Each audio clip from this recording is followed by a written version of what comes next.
Alrighty, ladies and gentlemen, boys and girls, humans and pets, welcome to the Mobile Mayhem North America Wild Rift Tournament Season 1. We're just now stepping into the first game ban pick, ladies and gentlemen. But first, I want to introduce to you a dear guest, an incredible human being on this planet, Mr. Tasty Bacon. How you doing? I'm doing awesome, Dave. I'm so excited to get into some Wild Rift action. There's been some North American tournaments kicking off here and there. A couple different teams have been forming and disbanding and reforming, but now this is going to be the Mobile Mayhem first season of North American Wild Rift action. I cannot wait to see what these rosters are going to be bringing to the table. I know that the teams, the lineups that we have is gonna shock your world. If you're watching if you've been watching North American competitive scene, we got all the best teams in this tournament, including J4F, who's gonna be playing the first game versus Tribe, and we got KND, Team Goons, Team Yon, and Team Mayhem. It's gonna be a fully decked out lineup, and they will be playing in a round-robin fashion, eventually get to the playoff, and they'll be competing for an overall $2,000 prize pool. So I cannot wait to see the progression of the North America Wild Rift competitive scene. Who's your favorite team coming in, Tasty Bacon? I mean, I think hands down the favorite team going into this has to be Tribe Gaming. They have just been on an absolute tear. They recently had a little bit of a roster shuffle. They added Chuck to their lineup, and they have been looking incredibly strong. They've played in one or two events, I think, since adding Chuck, and it is a very strong lineup, to be sure, especially for someone like me coming from a Vainglory background. All those guys, every single player on that team was from the Vainglory professional scene as well. So easily the most recognizable roster for me, but also just their performance speaks for themselves. Yeah. I mean, for me, my go-to match is gonna be Tribe versus Goon, to be honest. Like, I've seen them going back and forth from different tournaments, and now in the first community league tournament based, this is gonna be very interesting. And for those people who doesn't know, we're gonna use implementing a special ban pick format. It's called all-round ban pick. And then Tasty Bacon, why don't you tell people a little bit more about that ban pick format? Yeah, so it's a really unique ban format that you really aren't going to be seeing anywhere else other than here on Mobile Mayhem. And what makes it so different from regular pick bans is that your picks from previous games matter. Yeah. Once you pick a champion, you are no longer allowed to pick that champion for the rest of the series. So if you pick, let's say, Vi as your jungler in game number 1, that team is no longer able to pick Vi for the rest of their best of 3 series. Now, that doesn't ban it globally. It only bans it for that team. So your opponents could then pick Vi in game number 2. Yep. But then if that happens, nobody can pick Vi in game 3. So it's going to be, just as Mr. Tasty was talking about, this is still only best out of 3. But once we get to the best out of 5, imagine all those bans. It's going to be more and more complicated. It's going to be more than just a ban pick. Pool has to be deep. Absolutely. And now let's first talk about the matches of today. Matches of the day, where we're gonna cover all 3 games. They're gonna go on best out of 3 for every single match. So we got a packed event for today. If you haven't got your popcorn, get a soda, this is your time to go ahead and do that, because the first game ban pick is already underway. So without further ado, why don't we quickly jump into the game? Yeah, let's take a look at what these players are going to be selecting. Single bans at the top, as you can see on your screen. That is global ban for that game, so that does not affect the all-around. So Ziggs will still be available in next game if it doesn't get banned for both teams. That is that's the ban just like you normally know it. Yeah. But then once we get into game 2, we'll probably go a little bit deeper, a little bit more in depth on the all-around bans. But for now, for game 1, it's just a straight-up standard pick ban. Ziggs taken off the board on one side, and Lee Sin taken off the board by Tribe. Whoo, wow. Already some respect bans for both sides, actually. Ziggs has been like the signature champion for the Tribe Millionaire Tribe starting. For every single tournament, I think for, even including Goons, for a lot of top tier teams, Ziggs has been the priority pick and banned for a long time now. So sure enough, that champion got banned, and the new favorite of the entire crowd, Greg, is going to be the first pick for Team J4F right here. And on the other side, we're going to counter that with a little bit of Olaf action. I mean, Olaf does kind of take away all the crowd controls and stuff, so I think it's a decent pick. And why do you think Olaf now is being more and more picked in the competitive scene? I think you hit the nail on the head. The fact that he can just ignore the crowd control and run onto your back line, and there's nothing that your tanky front line can do to stop him, it just makes him a very solid pick. You know, will always be one of those picks that I think is on the fringe of being meta if he's not actually meta at the time. Yeah. Just because of that utility, the fact that he can just say, hey, I don't care that you have a big beefy front line to protect your carries. I'm going in there and I'm taking your carry down. Yeah. Absolutely. I mean, that just means you have to be really good at poking. So Gragas offering exactly just that, but that does have to come a little bit late game. And now Gragas lean more towards the tank build side. So obviously that take away a little bit more of the poking potential still. That doesn't mean Gragas late game is not scary. Once you finish the 3 core items, he's going to be one-shotting everybody in the game. So, okay, we got an Alistair and Olaf being sealed down, kneeled down by Team Tribe, and now come to J4F right here. Remember, this is only game 1, so whatever they use this game, they can no longer use that in the future games. So the team have to really consider or saving champions pool instead of just using everything on first game. They could, if they just want to, give themselves this confidence boost, if that's what they wanted to do here. And sure enough, we got Corki and Darius. Oh my goodness, that is a strong first 3 picks for the side of J4F. Corki, after Ziggs, I think Corki is pretty much the de facto #1 mid laner. So no surprise at all to see him picked up there. And the fact that, Darius, again, going for that bullying presence in the lane, this is a composition that they are going to want to use this Darius to get ahead early and then have that tool to be able to build themselves into the late game where Corki and Gragas can take over. Yeah, well, let's see what Tribe is going to go with here. Right now, they definitely need to find out a really good marksman. I think they might be picking up Xayah, to be honest, one of their most comfort picks for old school, the marksman player. They're really good with the Xayah Recon combo. So, I mean, obviously, Alistair is already being picked out. And when you have Alistair as a pick, you might also consider some marksman choices that can do some early game damage. Let's say even Jink. Wait, do we see? What? Is that? It has to be a misclick. What is that? Is that? I'm lost. I would assume that it's a misclick, but that is a Garen and an Nasus. Garen doesn't surprise me. I'm not surprised to see Garen. I think Garen definitely has a place right now in Wild Rift, but the Nasus is one that I don't think I've ever seen Nasus in a competitive game of Wild Rift. Once you get past gold or so, you kind of stop seeing Nasus in Wild Rift in general. So definitely a bit of a surprise to see. We'll have to find out if it is a mistake, or maybe they're just going to be sending Garen into the jungle, or perhaps looking for... but if you send Garen into the jungle, then what does Olaf go? Maybe it's an AP Nasus. That's the only other thing I could think of, is if they try and go for an AP Nasus. His early game harass against the Darius is actually very strong, but that's really the only thing I could think of here. All right, so it seems like there is a misclick, for both sides. Because remember, we're using an online portal for this ban pick, so it seems like there is a little bit communication between the tech side and our teams, and both teams are asking for a redraft. You can see they're just picking random stuff right now. So I think we're gonna go into the redraft real quickly. So with that, guys, make sure to get your stuff ready, share the stream with your friends. We'll be back shortly to get the first game ban pick underway. We'll see you guys in a minute.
about the long way, ladies and gentlemen. Some tech issues, but I think we finally fixed it. We're back to the first game ban pick. Hope you guys are having a fantastic day so far.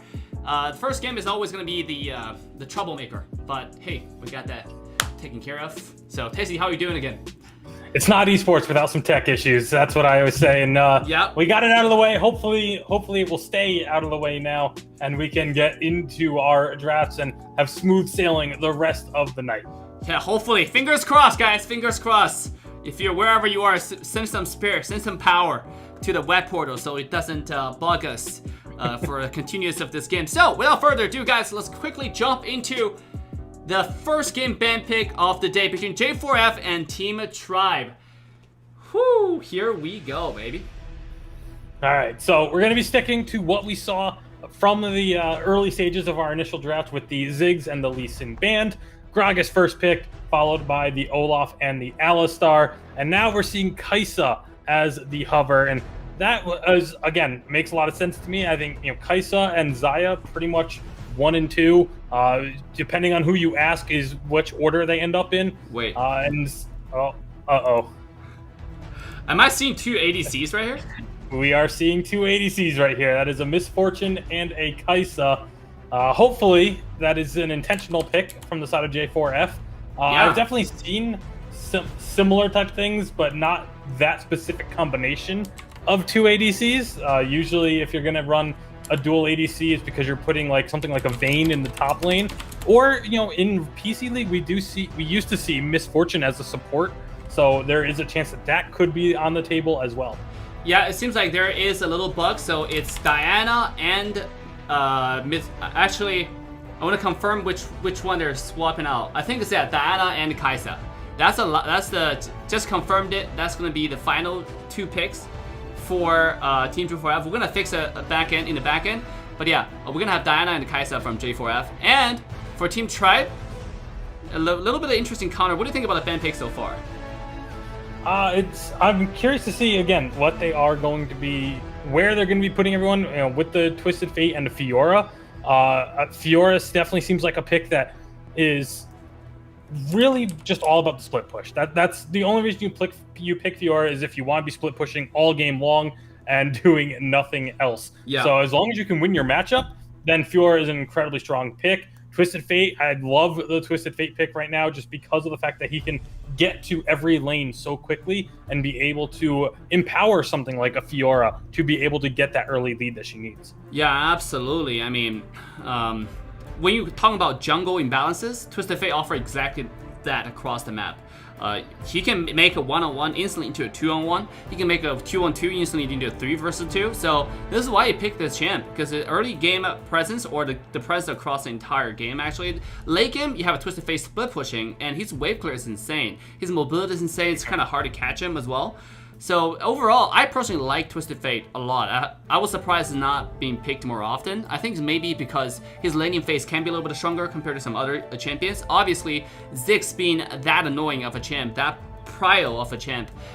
So I think kind of overshadowed Twisted Fate a little bit. But personally, it's always been a really, really fun pick for me. Yeah, and then Draven going to be rounding out this composition. So honestly, it looks to me like Tribe, they just want to win early and win hard. Yep. That's what this bot lane duo of Alistar and Draven is all about. They're going to be up against the Kai'Sa Rakan, which is a lane that can play very safe, but is also another one of those lanes where if you don't get ahead early, you can really, really struggle. Kai'Sa, one of the best carries in the game, but if you fall behind early, it is a nightmare to play as her. Yeah, absolutely. So the game actually is already underway, guys, for the first game. If we look at the overall ban pick right now, Tasty, which one do you prefer in general? Which one do you think has a better chance of winning? I'm definitely going to be leaning towards the Tribe comp here. I feel like they have a much clearer identity in that they're going to be looking for split pushing and making odd man situations happen. Whereas the side of J4F, they're all about the all-in team fight. You have Gragas, J4, and going to be Diana. All of them are about getting enemies clumped up and grouped together, and that's so much more difficult to execute than just the hard split push comp that Tribe has. Yeah, and the first game ban pick finished. That means we're gonna step into the land of Wild Rift. Ladies and gentlemen, let's quickly jump into the game right here. For the first game of J4F versus Team Tribe, with J4F on the blue side and Tribe on the red side for game 1. I'm your caster, AssassinDave. With me, the one and only sexy and charming Mr. Tasty Bacon. It's the first time I've heard that. And we are going to be getting into game, as you mentioned. Like you said, J4F on the blue side, Tribe Gaming on the red. The rosters, looking on the side of Tribe, you have starting Chuck, T-Tigers, Old School, and Max Green. There's J4F carrying 4 dogs. I Can't Draven, Nini, TFT, and Crown.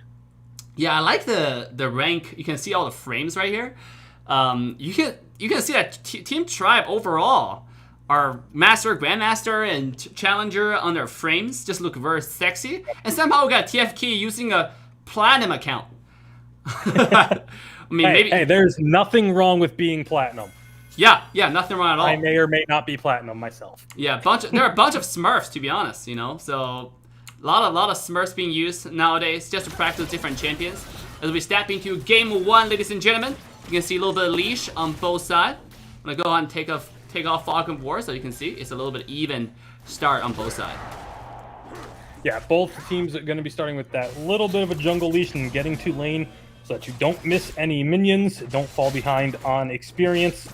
And this early game, again, I'm going to be keeping my eye on this bottom lane. There should be a lot of aggression here. Both sides going to be looking for a lot of early aggression. Draven just wants to be poking and harassing, whereas the Rakan is able to do that dive in, dive back, get that little bit of a heal. So this should be a really aggressive lane in the bottom.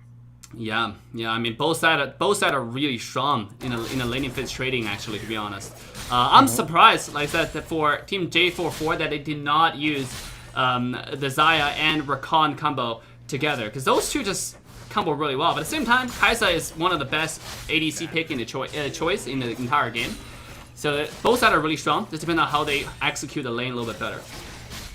Yeah, exactly. There's going to be a little bit of poke. The junglers should be making their way here. It's actually Jarvan that has a little bit of a faster time to this bottom Scuttle Crab. And this should be Scuttle secured, as that's going to be actually Olaf getting caught out a bit. But here comes the bottom lane. Everyone is rotating in for this. And there is just going to be a lot of damage to Diana, the first one to fall. Now they found themselves a second kill of the fight for Tribe, 2-0 in an engagement that looked like it was going to be J4F with the advantage. Yeah, it's all about coordination, to be honest. I mean, at the time, it seemed like that Jarvan was there a little bit earlier than their opposition, but Tribe is just really organized, you know, when they engage together. So look at that bottom side. Ooh. Draven and I Can't Draven. That's going to be annoying to call, but it's going to be I Can't Draven. Just barely surviving, as Old School is able to put a lot of damage onto him. But with his support coming back, he's feeling a little bit more confident, knows they have a little bit of time before the Alistar is back in the lane. But this is still a very dangerous position to be in for the Kai'Sa. Yeah. Bottom side, a little bit of action here. Yeah, quick little engage from the Rakan, and that's exactly what I was talking about, that early aggression that they can have. But here comes Max Green on the Alistar. The Draven ult does clip on the way back, and Max Green gets the kill. That is a nice play from the Tribe support. Meanwhile, on the other side, we have another pick onto the Jarvan, onto the J4 jungle, carrying 4 dogs. Tribe is just putting the pedal to the metal right now in the tournament in game 1. They're making action down happen bottom. everywhere. That's the Twisted Fate ultimate, gets the stun onto Nini as well. And yeah, Tribe just absolutely running over J4F in this early game. 3 minutes in, and we're looking at 5-0. J4F going to be trying to collapse on this bottom side, but that's that strength of that Twisted Fate. As soon as you hit level 5, you can go find a kill across the map. Yeah, especially when their team, like I said, is so coordinated and organized. They're going to be communicating the HP of every single member on the enemy side, and that just offers Twisted Fate so much map presence, right? If you know that Rakan's so low, you can just teleport to the bottom and get a free kill like that.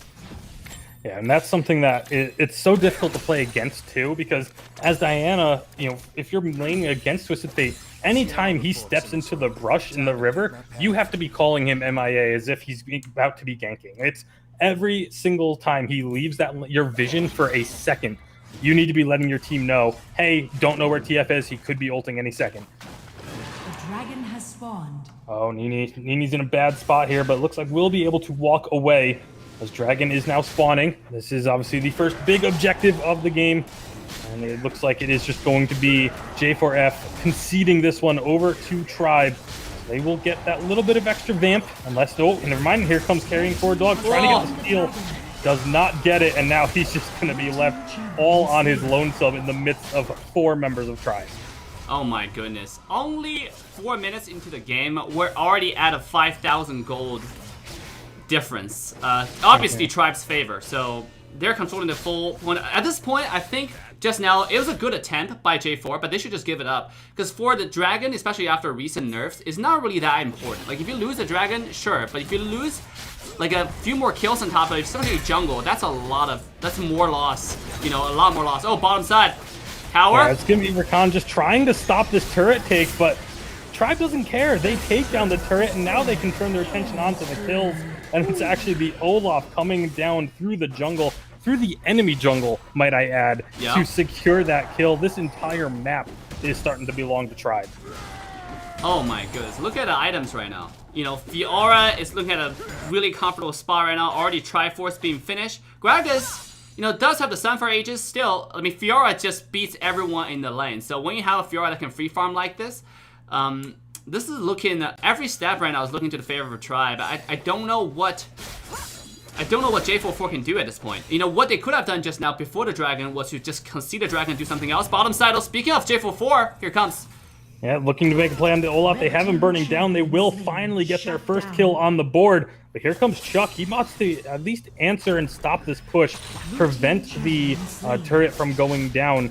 And that's exactly what he will do. He's not going to go too aggressive. He's just going to play safe, clear out the minions. Meanwhile, in the mid lane, it looks like this is where now Old School and Max have set up camp. And look how quickly this turret is just getting chunked by Old School. Yep, I mean, that's what happens when you have a snowball Draven, you know, with a big Draven head. Yeah, 203 on this Draven, almost 7,000 gold. He is 2,000 gold ahead of Kai'Sa. And if you look across the board, you know, it's a little bit tougher on Wild Rift because everyone's not directly across their lane counterpart. But I think the smallest gold advantage is 1,000 on any one individual player versus their lane opponent. And it is just complete domination by Tribe at the moment.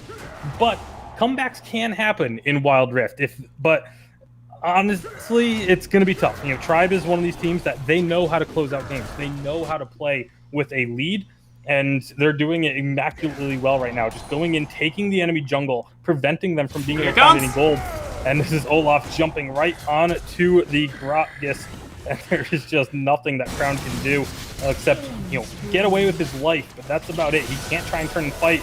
Meanwhile, in mid lane, they're not even carrying. They're diving past the first turret, just trying to get some extra damage in, forcing J4F away from these objectives. Yep. I mean, at this point, the snowball has already begun. Unless you shut down this Draven, I don't think... even if you do, right now there are two big threats coming from Tribe side. One is that Draven with a big head. If you look at Draven's gold, Draven's sitting at 8,500 gold compared to a 6,000 gold Kai'Sa. That's like one item difference. Same as a mid laner. Right, Tribe starting is sitting at 8,000 gold compared to a merely 4,600 gold Diana. I mean, Diana only has one item. Where if you look at starting has 2 fully complete items with level 2 boots. So right now, Tribe is having complete control over the entire map, and next Dragon will come out shortly. I think this might be a under 10-minute game. I don't know about 10 minutes, just because they still have quite a few turrets to get through in only 2 minutes. But under 15 for sure, I would expect at this point, unless Tribe starts making some mistakes. Ooh. And you know, this is one of those unfortunate situations where you really are just hoping for a mistake from your opponents. But Carrying 4 dogs, that's a mistake by him as he gets caught out. And this will be Dragon number 2, started up by Tribe. And without a jungler, there's no way that J4F can try and contest this. Yeah, in fact, Olaf just slowly making his way toward the Dragon. They're not worried about it. Just like you said, you know, J4 is already taken down. They're not so worried. They're taking their time, enjoying their day. Meanwhile, Alistar's on the side, quietly scaring everybody. Oh my goodness. You know it's a rough time when you have to retreat fully from a single Alistar. And it's your entire team. That is the situation that J4F are in, because while yes, they see the Alistar, they don't know where everyone else is. If he goes in for that headbutt pulverize combo, then all of a sudden the rest of the team could be following up behind him. They don't know because they don't have vision. They haven't been able to get anything down. The Rift Herald does get dropped here mid, and this is that split push we're talking about. It's 1-3-1 at the moment, although a little bit of jungle farming is also happening. But Twisted Fate on the bottom side is just going in on to I Can't Draven. Meanwhile, everyone is just looking for an engage here. They go down bot side, and no one is going to go down, though. Somehow, Starting is able to walk away with his life.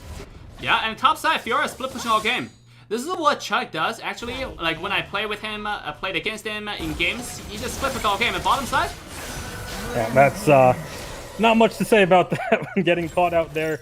The Rakan, he's definitely had no options for escape. And yeah, this is that split push pressure that I talked about. You know, we saw it in the draft. It's very obvious the playstyle Tribe it wants to play with this draft, but they just can't do anything about it. Yeah, I mean, they can.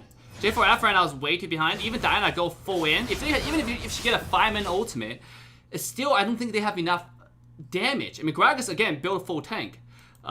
So he's not offering any damage to the team at all. And meanwhile, Tribe is getting this Baron for free. Look at the top side.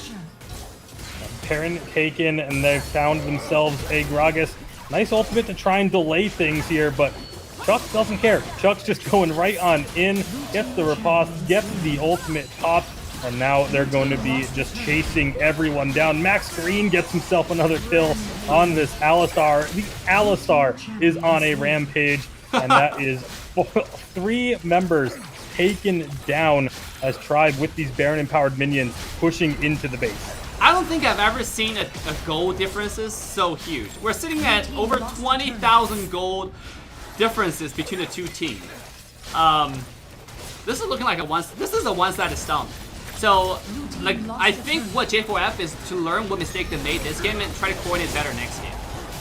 Yeah, and really it just comes down to that early game. That first Twisted Fate ultimate, as there is going to be another fight in the base, but it's pretty much just for show at this point as everyone is falling. There is a second kill picked up by the side of J4F, but the Nexus is falling, and Tribe take game number 1. Yeah, it goes back to that early game. Twisted Fate, once he makes that early rotation, gets those early kills, and Tribe just snowballs from there. And that's where Tribe's strength is if they get that early lead, they play so well once they have a lead of just starving their opponents out, denying them gold, and picking up advantage after advantage after advantage. Yeah, you can now take a look at the total score right here. Oh my goodness. When you have a 4-1-10 Alistar, the game is just... You don't even know what to call. What do you say about that kind of game? Or how about this? Someone that's 4-1-10 and they have the least gold on their team. Yeah. How about that for a stat? Like, that is just disgusting. The leads that Tribe was able to build up, and again, just looking at the differences between Tribe and their opponents, it was just that early game they were never able to recover from. Yeah, I mean, overall, who do you give the MVP to? Would you give the MVP to Old School, or would you give this to anyone else for Team Tribe? I would actually say the MVP for me is either Max Green or Starting, because those two are the most important parts of this composition that Tribe put together, of being able to go in and set up all these kills. Yes, Old School has that 507 score line, has the most kills, looks great, but he doesn't get those kills if they aren't being set up for him perfectly by his support, and of course Starting as well with the rotations that he was able to make early on. So I think one of either of those two would be the MVP for me, but it's very difficult to choose between them just because it was so one-sided. Yeah, and I'm gonna quickly wait for the second game to get started, ladies and gentlemen. Quickly wait, that's not the best English. Yeah. We're gonna take a short break, ladies and gentlemen, right here. Once again, you're watching the Wild Rift North America Mobile Mayhem Showdown. This is Season 1, Game 1, and Match 1, actually. We just finished Game 1, and right now, Tribe is 1-0 ahead. It is best out of 3 series, though. That does mean J4F still have a chance in the game, so they just need to get their stuff together and really step it up next game. But before that, let's take a short break. We'll see you guys in a few minutes.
ladies and gentlemen, boys and girls, humans and pets, welcome back to the North America Walrus Tournament, sponsored by Trovo.live and powered by Mobile Mayhem. I'm your caster, AssassinDave. With me is the one and only sexy and charming, which is incredible. I just want to get beard, but I can't.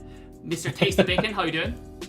I'm doing pretty good. We just saw a ridiculous game from Tribe Gaming in game number 1. And now we'll have to see if J4F can change anything around here for game number 2. And honestly, if they can change up that early game, like if that early game goes a little bit different, maybe this game isn't anywhere near as one-sided. So hopefully they can just be a little bit more cautious in that early game. You know, that first fight that went horribly lopsided, it was just game over pretty much from that point. So I would like to see early game cleaned up a little bit for J4F, but let's find out what they're going to be playing. Just gotta tighten up your game a little bit. So second game, ban pick, is already underway. Without further ado, let's quickly jump into the ban pick so everybody can see exactly what is going on. You can see on the page right now, the game 1 picks are being locked down. That means everything that showed up on the page for respective teams, they cannot use going forward in this best out of 3 series.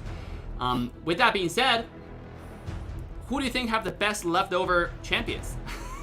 I mean, it's really up in the air. Like, there's still, both teams could pick incredibly strong comps still. It's not like they're too limited just yet.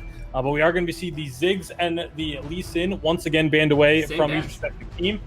You do see that Tribe is still on the right side of your screen. However, they are first pick for this game. So it's a little bit different from what you might be used to seeing visually, where the first pick is always on the left side of the screen. Just for the sake of this client, for the fact that it is the all-round bans, it's easier to keep them all on the same side. So we are going to be seeing Tribe, again, had that first pick of Gragas, which, again, they are able to pick because they did not pick it in the first game. And the side of J4F was not able to select themselves the Kaisa as their AD carry, but they went ahead and took the next best thing, which is the Xayah. Yep, Kaisa is a champion that they already took in the game 1. So, Xayah, I personally think Xayah is better than anyone else in the game. I don't know, maybe I'm just a simp for Xayah, but, you know, I shouldn't say that. Varus being picked out by Tribe. This champion is actually not used that much in ranks. It's actually one of the least picked ADCs among every ADCs. But right now, a lot of pro teams, competitive teams, are actually training this champion because it's actually really strong. The burst damage from this champ is probably higher than any other ADC if used properly. So, really looking forward for the Varus and Janna combo. A lot of protection, a lot of burst damage.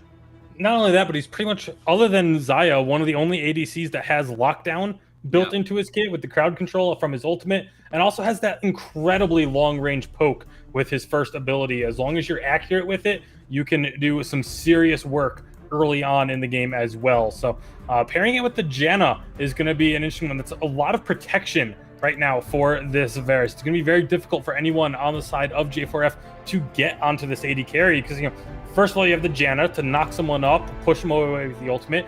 Gragas can push him away with the ultimate. So there's a lot of tools to keep this Varus very safe right now.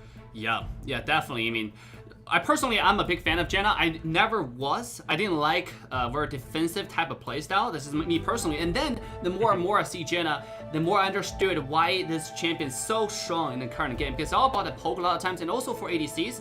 Some ADCs really thrives in the later phase of the game. So when you have Janna, it offers a lot of early game protection, and offers some decent amount of poke as well from Janna alone because of shield, because of the poke she offers. So you can really help the ADC to pass through the early game phases to get to the late game powerhouse. Yeah, and one thing that I've even seen in solo queue, I do not recommend it, but I have seen players running Janna top lane in solo queue and actually winning matchups, which is a terrifying thought. But again, do not recommend it unless you are a legitimate Janna one trick.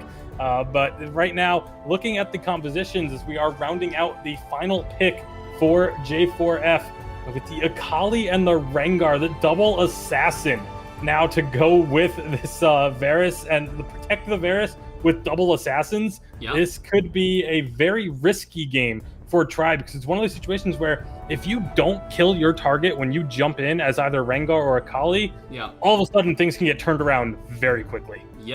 And by the way, guys, this tournament is powered by Mobile Mayhem. It's sponsored by Trovo.live. If you're watching the stream right now on any other platform, make sure to hop to Trovo for exclusive grand final and playoff coverage on Trovo.live. So if you have not, make sure to join us on Trovo, the coolest, greatest, baddest community for League of Legends Wild Rift competitions. Make sure to head over there now if you have not, check out the platform. Definitely, they're the, I think, the pioneer on organizing or contributing towards the Wild Rift competitive community. So definitely go check them out and go watch us on Trovo.live for this tournament. Okay, so coming back on game 2, this is gonna be J4F, you know, making the last stand right here. Obviously, it's not the end of the road because we're doing like a round robin for the group stage. So there's only match 1. If they lose a point against Tribe, that's not the end of the world in all sense. But still, you gotta give your best, right? This is probably the best kind of quality scrimmage you're gonna get before any official tournaments coming out. What do you think? And the other thing to keep in mind is that because of the format of Mobile Mayhem, every game is worth 1 point. So even if you lose the best of 3, if you at least force it to that game 3, you still get a point for the standings. So, and we saw in the European Mobile Mayhem how important that could be. And actually, the 1 point ended up being the deciding factor between a team making it to the playoffs and not. So those single game wins, even in the losing efforts, are still incredibly important. So J4F, just because they lost hard in game 1, they are absolutely going to be bringing it with everything they have here in game number 2. Yeah, absolutely. Look at our composition, Xayah and Lulu over here. And on the Baron lane, they have Malphite. I personally always like Malphite into, I don't know why I tried to go with Akali. Maybe this is one of those disrespect picks. Because it's actually a counter relationship, right? Malphite definitely wins the lane against Akali in a lot of aspects. Just poke with your Q in lane and you automatically wins. And you have much. I don't think the Akali's going to be going to, actually, no, it is on. It is not going to be on check. I was looking at the in-game, but I forgot the names on the draft are not who is necessarily going to be playing it in-game. Yeah. And so, yeah, I was going to say, I don't think the Akali is going to be going mid or going top. I think it's going to be mid, just because of the fact that otherwise, who would you put mid on this comp? I mean, Gragas could, but. Well, if you put it in mid, it all of a sudden make a lot more sense because starting is also one of the Akali mains in the entire game. So absolutely, this is definitely a good comfort pick for him. But going into Ahri, Ahri's gonna have a lot more lane presence, especially with the Akali recent nerfs. If you don't know what happened, Akali got it where you cannot use multiple Qs starting at level 1. So without further ado, guys, let's quickly jump into the game. The second game is already started. And we're going to be seeing the beginnings of this game, as looks like actually not going to have quite as typical of a start as we do see Draven and Nini. They're pushing in aggressively, looking for an invade. They're going to get spotted, though. T-Tigers just smites away his red buff and walks away. So an interesting start here. Looks like they're actually going to be duoing mid on the side of J4F, which I'm not entirely opposed to this idea. It's just trying to do something to get Tribe off their game. But the focal point is going to have to be TF Key and how he does in this 1 versus 2 lane matchup that is going to be presented. Yeah, absolutely. I mean, TF Key is the key to this right now because he's going to have a little bit of trouble going to the solo lane. You can see that Jenna and Varus are just zoning her away, make sure not getting any experience. In fact, it's duo lane that has more experience than one person on this lane. That's going to be the problem you run into when you have a 1 versus 2 in the side lanes. The lane is so long, you can have like a sufficient amount of poke or just lane presence to make sure that person doesn't get close to the lane. You can see Ahri is not getting any last hit at all. In fact, she's just barely staying in the lane just to get a little bit of experience, and is struggling to do just that. But when you have 2 people mid lane, you do have the control over the river. You do have the river crab, but they only got 1. You know, when you have 2 people mid, the whole point of that is get 2. And then that's not something that they successfully executed. So I would say that Team Tribe once again came off on top in this. Yeah, and right now, just this double mid lane, they're not really gaining a whole lot. I mean, you look at the level starting is similar level to the duo lane in mid. Yeah. And you've got that bot lane, like you said, where Tribe has the advantage in levels 4 and 3 for Old School and Max Green to the 2 from TF Key. So the individual, the 1 versus 2 lane is definitely going a lot better for the side of Tribe, and they're able to spot out this rotation coming down and get themselves out of dodge before they end up in a 3-on-2 situation. Yep. I mean, I think Ari probably miscalculated and just try to shut the lane a little bit too early with throwing that Qs. I thought Ari throwing that Qs. Oh, we see a little bit of lane swap. You put Ari level 3 against level 5. Akali mid lane. Yeah, that is not going to be a situation where Akali is going to be backing away from, and that is first blood for starting. That is the last thing that the members of J4F wanted to see on their screens. Woo, once again, I mean, I understand that J4F want to do something that pro team, competitive team from other regions are doing, but the execution, what they're missing is understanding why the other teams are doing it. So just for simply having the formation doesn't really achieve like what you wanted to achieve. So right now you can see that they're behind the rotation, they're behind the levels, and then just because Xayah has a little bit more farm, it doesn't really help with this overall equation because your Ari is still sitting at level 4, where Akali is close to level 6. Oh, It's no. already level 6. He made the rotation up. Actually, Chuck and T-Tigers, I think, could have played that a little bit better. When he popped the vision cone, it only spotted out T-Tigers. It didn't actually spot Chuck sitting in that brush as well. And I think if they had waited a little bit longer, they may have been able to get a nice little 2v1 ambush. But as it stands, they just get the recall off that they wanted, and they go ahead and reset, get some items. And we're now looking at more standard lane matchups. But again, Ari is already playing from such a huge deficit against this Akali. You can see the items right now. It does have Xayah with already Infinity Edge, already really good item. And Kali, same thing. You know, finishing that mask. Ooh, the first dragon's coming out. Here comes first dragon. Everyone getting positioned. Tribe starting it off already. They do have vision of members from J4F rotating in. They leave the dragon immediately, just go right onto I Can't Draven, who has to ult and flash away to safety. Ooh, top side. The same thing is we have a little bit trade-off on the flash over there. Starting does have to flash away for that. Two-man dive over there. I don't think that flash was intentional. I think that's just a misplay. Very well could have been. It very well could have been. You know, sometimes your finger slips or the buttons are a little bit too small. You're trying to hit something else. Lots of different scenarios. But right now, starting again, going aggressive onto carrying 4 dogs who's trying to go in on this Wukong. But everyone just backs away before they can get in. Tribe takes down the dragon, and now they're looking to turn their attention for a kill. They do find the Wukong and the Xayah and get out scot-free. Oh my goodness. This is, I think the J4F is still running into the same problem they had before, which is indecision, you know? Like, oh, mid. That's gonna be another kill picked up from starting. You just cannot go that aggressive if you don't know where the rest of the team is. Yeah, I mean, back to what I was saying, I think the J4F is still having the same problem. They're trying to make up their mind. Do we contest the dragon? Do we not contest the dragon? It's like crossing the street. You have to just make a decision and do it, you know? Like, this is the competitive games. The biggest challenge that's probably put yourself in a between rock and hard place is not making up your mind. You gotta, like, decide. And that's exactly what Tribe wanted to do. I mean, to be honest, just now they were a little bit separated. 3 people was hitting the dragon, 2 people were completely isolated, try to hit the enemy champions, hit J4F. So that could be a perfect opportunity for J4F to find and gang up on the 2 people who were isolated. But they did not do that. You know, they were just not sure what to do, and sure enough, Tribe got the best of both ends.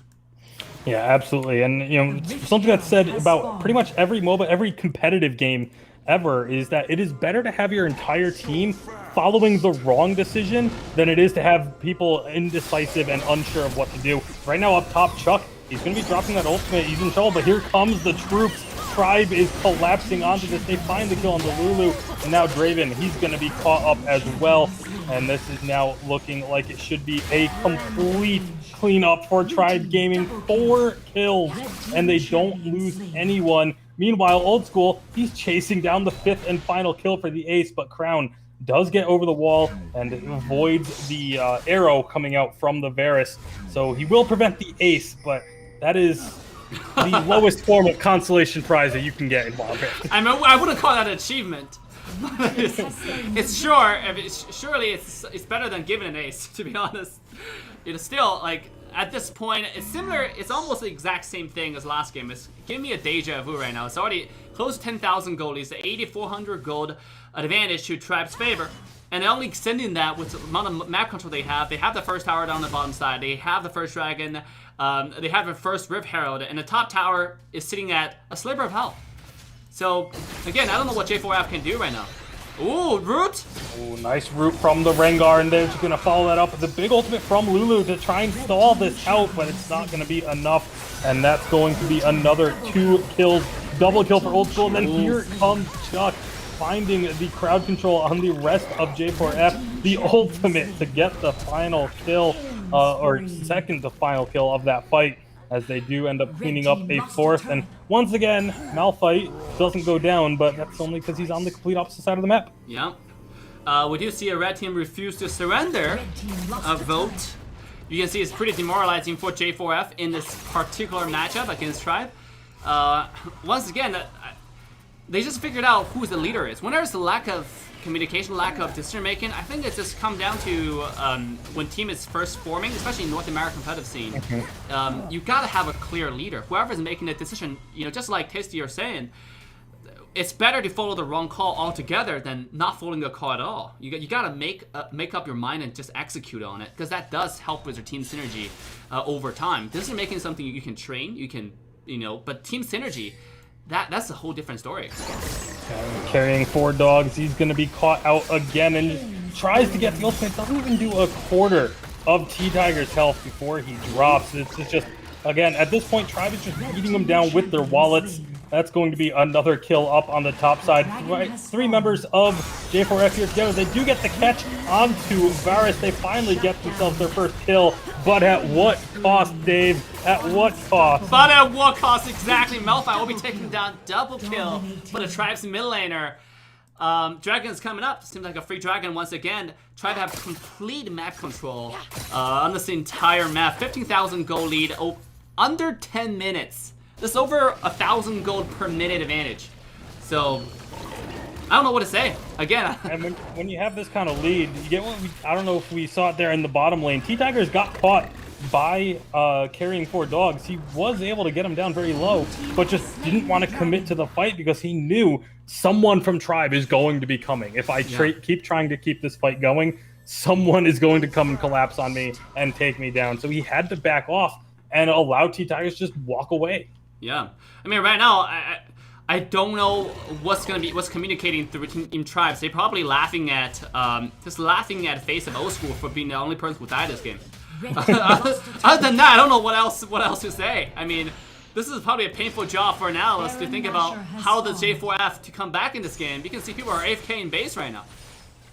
Yeah, this is definitely a game where Tribe is going to be able to close this out here in just a few moments. And I mean, you say, you know, Tribe is probably sitting there laughing and all, but you can tell from the way that they're moving around the map that they are still playing this fully, like 100% focused. They are still collapsing on any fight that starts up. You know, anytime someone from J4F tries to get a pick or tries to engage on a member of Tribe, the entire team is just rotating like a pack to be able to close that off and shut it down and find themselves some more kills. And oh my goodness, there was an Ahri there. Yep. The double leap just instantly. Oh, he's burst, just wasting the flash, didn't need it. He has a flash. Who needs flash? Flash is a joke. You know, flash is for the weak. I don't need it. This is now just like Tribe just doing the Baron completely warrior free, top lane Malphite. Oh, it's getting bullied by Akali right here, nothing else. Might die out here. Yeah.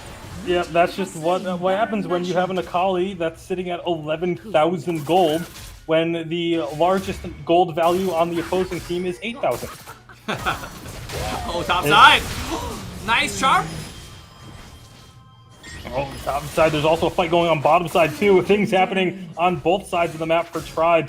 With this split pushing, they're able to find the kills top side, get the turret. Meanwhile, Gragas was in a 1v2. It is now a 1v1, and he is continuing to march down this lane with these Baron-empowered minions, and Tribe closing in on the base. That's going to be Crown looking to get the kill. The turret shot will finally take down starting. It's a lot of shutdown gold, but not really going to have much of an opportunity to use that gold as your Nexus is being collapsed upon as 2 turrets are down in their base, and the final one is about to be sieged up.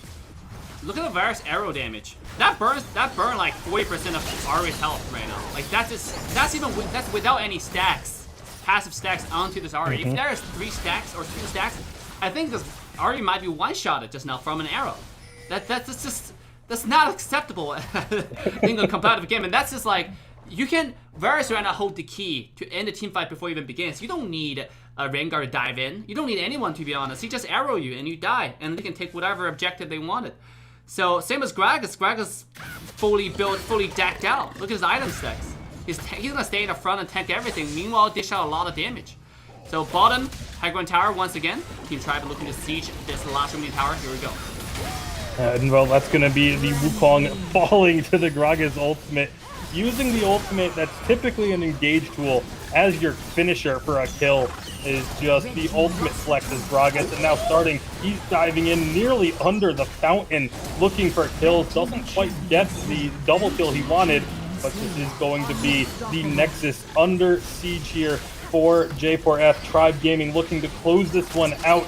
13 minutes just over, and they are finalizing this game. They're backing off a little bit. They don't have minions with them, but there is another couple of waves crashing in at the moment. And hey, it's Ari. Nice charm, but it's going to be a little too late as the Nexus falls and Tribe take this one 2-0.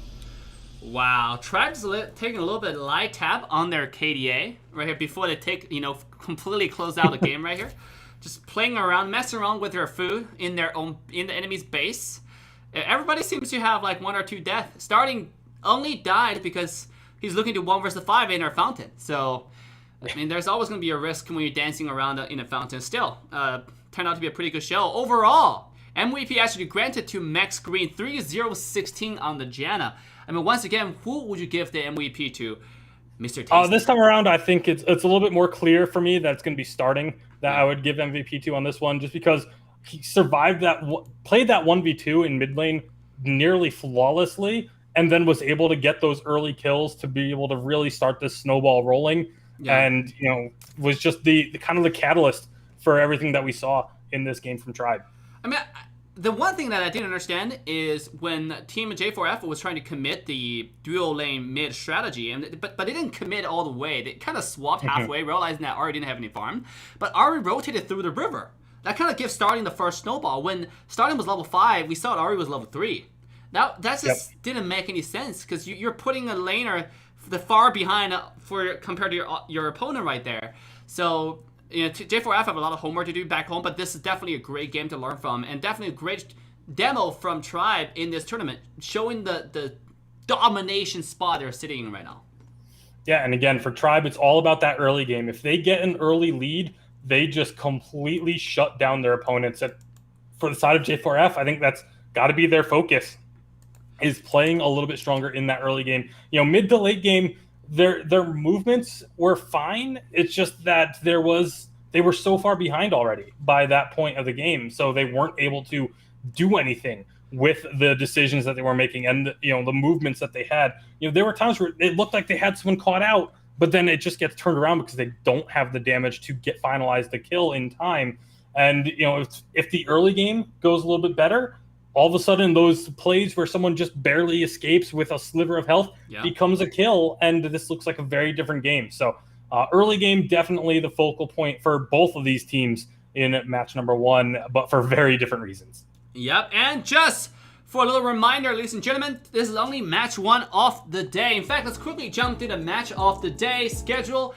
We did get a news that KND, for reasons that they're going to disqualify the match today against Goons. The Goons get automatically 2 points against KND. So next match we're gonna see is Team Young versus Team Mayhem, the in-house Team Mayhem from Mobile Mayhem. So really looking forward to their performance. They're actually the top tier teams in the entire North American competitive scene, looking to compete for the number 1 spot, looking to compete for the team that represent North America in the worlds for League of Legends Wild Rift. So looking forward to that. But before that, ladies and gentlemen, this tournament is brought to you by me, AssassinDave, and the sexy person standing next to me, Mr. Tasty Bacon. Make sure to go follow Tasty Bacon on Twitter, on different social medias if you would. And this tournament is sponsored by Trovo.live, powered by Mobile Mayhem. If you're watching the tournament right now, make sure to go follow Mobile Mayhem on their social medias and watch us on Trovo.live. Our next match is just around the corner, so don't go anywhere. Get your popcorn, get your soda, share the stream with your friends, with your team, with your mom and pop. I don't know. whoever that you're related to. Tell them the next match is only getting more exciting. With that, I'm gonna take a short break. We'll see you guys in a minute.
ladies and gentlemen, boys and girls, humans and pets, welcome back to the incredible Mobile Mayhem North America Wild Rift Tournament Season 1. We're now in a match 2 of the day featuring Team Young and Team Mayhem. We're now in Game 1 with Team Young, first pick, first ban in the all-round ban pick format. I'm your caster, AssassinDave. With me, the sexy and only Mr. Tasty Bacon. How you doing? I'm doing great. We just saw Tribe take that 2-0 in match number 1, and in very dominant fashion. Hopefully, this matchup will be a little bit closer of a contest, as we are going to be seeing these two teams go head-to-head. Not quite as much is known about necessarily both of these teams. Obviously, we know Mayhem. We know their roster. We've seen them play in some other things before. But Yon is a little bit less knowledge is out there about these guys. Well, Young actually have a lot of pro players, especially for MTS Amazing. This person actually played pro for many other mobile MOBAs before. I was actually played against him, played with him. So I actually was casting a different tournament in another country, and he was playing in that tournament. So this guy, if you're talking about pro competitive experience, Team Young got a lot of players that's really high up there, and they got the experience to back them up. So the first game is already underway. So without further ado, ladies and gentlemen, I'm gonna quickly show you the match of the day. We're in the last match of the day. Team Young taking on Team Mayhem, and the first game ban pick is already underway. So let's quickly jump to the ban pick. And we see already, like you mentioned, underway for this draft, Braum and Lee Sin getting banned away. So no surprise to see the Lee Sin up there. The Braum ban is a little bit surprising to me, though. I feel like there's so many very strong supports that just banning away the Braum I don't feel like he's enough of a game changer to warrant a ban, and immediately it's the Ziggs as the first pick answer. So that Braum, that's going to be a little bit of a question mark for me going to this one. We'll have to see if they can control this Ziggs. Otherwise, we're going to have to come all the way back to the draft when we start breaking down this game. Yeah, Mayhem, they're going to answer the first pick, Ziggs, with Camille as well as a Galio over there. So two really powerful champions, to be honest. Galio is a flex pick. Camille is a flex pick. Camille can go silent, can go jungle. Right now, in competitive scene, Camille is actually one of the most popular jungler, right? Because the amount of ganking potential she has, initiation, she can really open up the game with the level 5 ultimate. So here it comes. You know, we have Gragas as well as Olaf. Once again, very similar pick. We see the similar picks from Yon compared to Tribes in the last match. You know, they prioritize certain champions, like Ziggs, being banned. If not banned, they're gonna first pick it. Like Gragas, if not banned, they're gonna first pick it. So sure enough, we're seeing a very similarity trades or ban picks pattern from Yon compared to Tribe. And in Mayhem, go ahead. I was just saying, that's going to be something that you see a lot in the top level of play. There's a set meta where people, they know what they like, they know what's strong, and they're always going to try and get certain champions in certain compositions. So don't be surprised if you see very similar drafts throughout the entirety of Mobile Mayhem. Yeah. I mean, remember, guys, that this is why we implemented all-round ban pick, because we expected the competitive players to pick similarly in a lot of ways. So in order to add varieties, this is something exclusive to the Mobile Mayhem tournaments. Throughout this entire tournament, we'll be implementing all-round ban pick to add the variety, to add that like special treat for all the viewers. You might see your favorite champion, let's say Katarina, let's say even Jinx, Lulu combo. You'll see different combos being pulled up in throughout the entire tournament. So this is why you want to be hitting the subscribe, hitting the follow to follow us throughout the entire journey, and really see some exciting strategies coming out from every single team right here. The draft is already finished right here. We got a Fizz pick. What do you think about that? A Fizz pick when you already have a Galio is very surprising to me. I feel like that's got, one of those two is going to be up in the top lane, and it's pushing the Camille into the jungle. Most likely is what we're going to be seeing from that, but it is a very AP, heavy focus on their damage. Obviously, you still have the Kaisa and the Camille, but when your Fizz and Galio, I would assume Galio is now going to be building a little bit tankier and not really going for as much damage with the build because of this Fizz pick. And maybe that's what they wanted. They want this Galio to be able to go in, jump into a fight, and just stay in the middle of things for a long time. After recent changes, we're actually just seeing quite a bit of Fizz in the jungle. The jungle clear that Fizz offers, they added where his passive does 200% damage to jungle creeps. So this is, I'm suspecting this Fizz is going jungle, and you got a Galio mid, Camille on the side lane. I think that's what you have from Team Mayhem right here. So they're definitely toying or trying new strategies in this tournament. And shout out to them for being the pioneer in bringing out new strategies on the table. Otherwise, we're gonna see teams picking out the same like Camille jungle or Olaf jungle or every single game. You know, so big shout out to Mayhem for being the explorer here. Yeah, we'll see if that does end up being the case. I mean, like you said, just because a champion can jungle, it doesn't necessarily mean that it's going to be the strongest in that role. I think Fizz is one of those champions that, you know, definitely can jungle, and we'll see if it works out here. But it's one of those champions that it's such an uncommon pick for that position. Yeah. And there's usually reasons behind that. You know, obviously the clear speed has been improved, but now the gank potential, obviously, you know, until 5. It's very obvious when Fizz is trying to gank you. So we'll see if he's able to get those fishes to land and make some plays happen early on. But it's going to be very interesting to see. It is going to be, I can confirm it will be Fizz jungle. So I'm excited to see this one come out. It's something, like you said, it was recently changed so that he can have this jungle clear speed. I know that's something that Riot has been doing for a while on both PC and now Wild Rift, as they want to open up the jungle pool to more champions that you wouldn't traditionally expect to be in that role, and we're about to see it firsthand.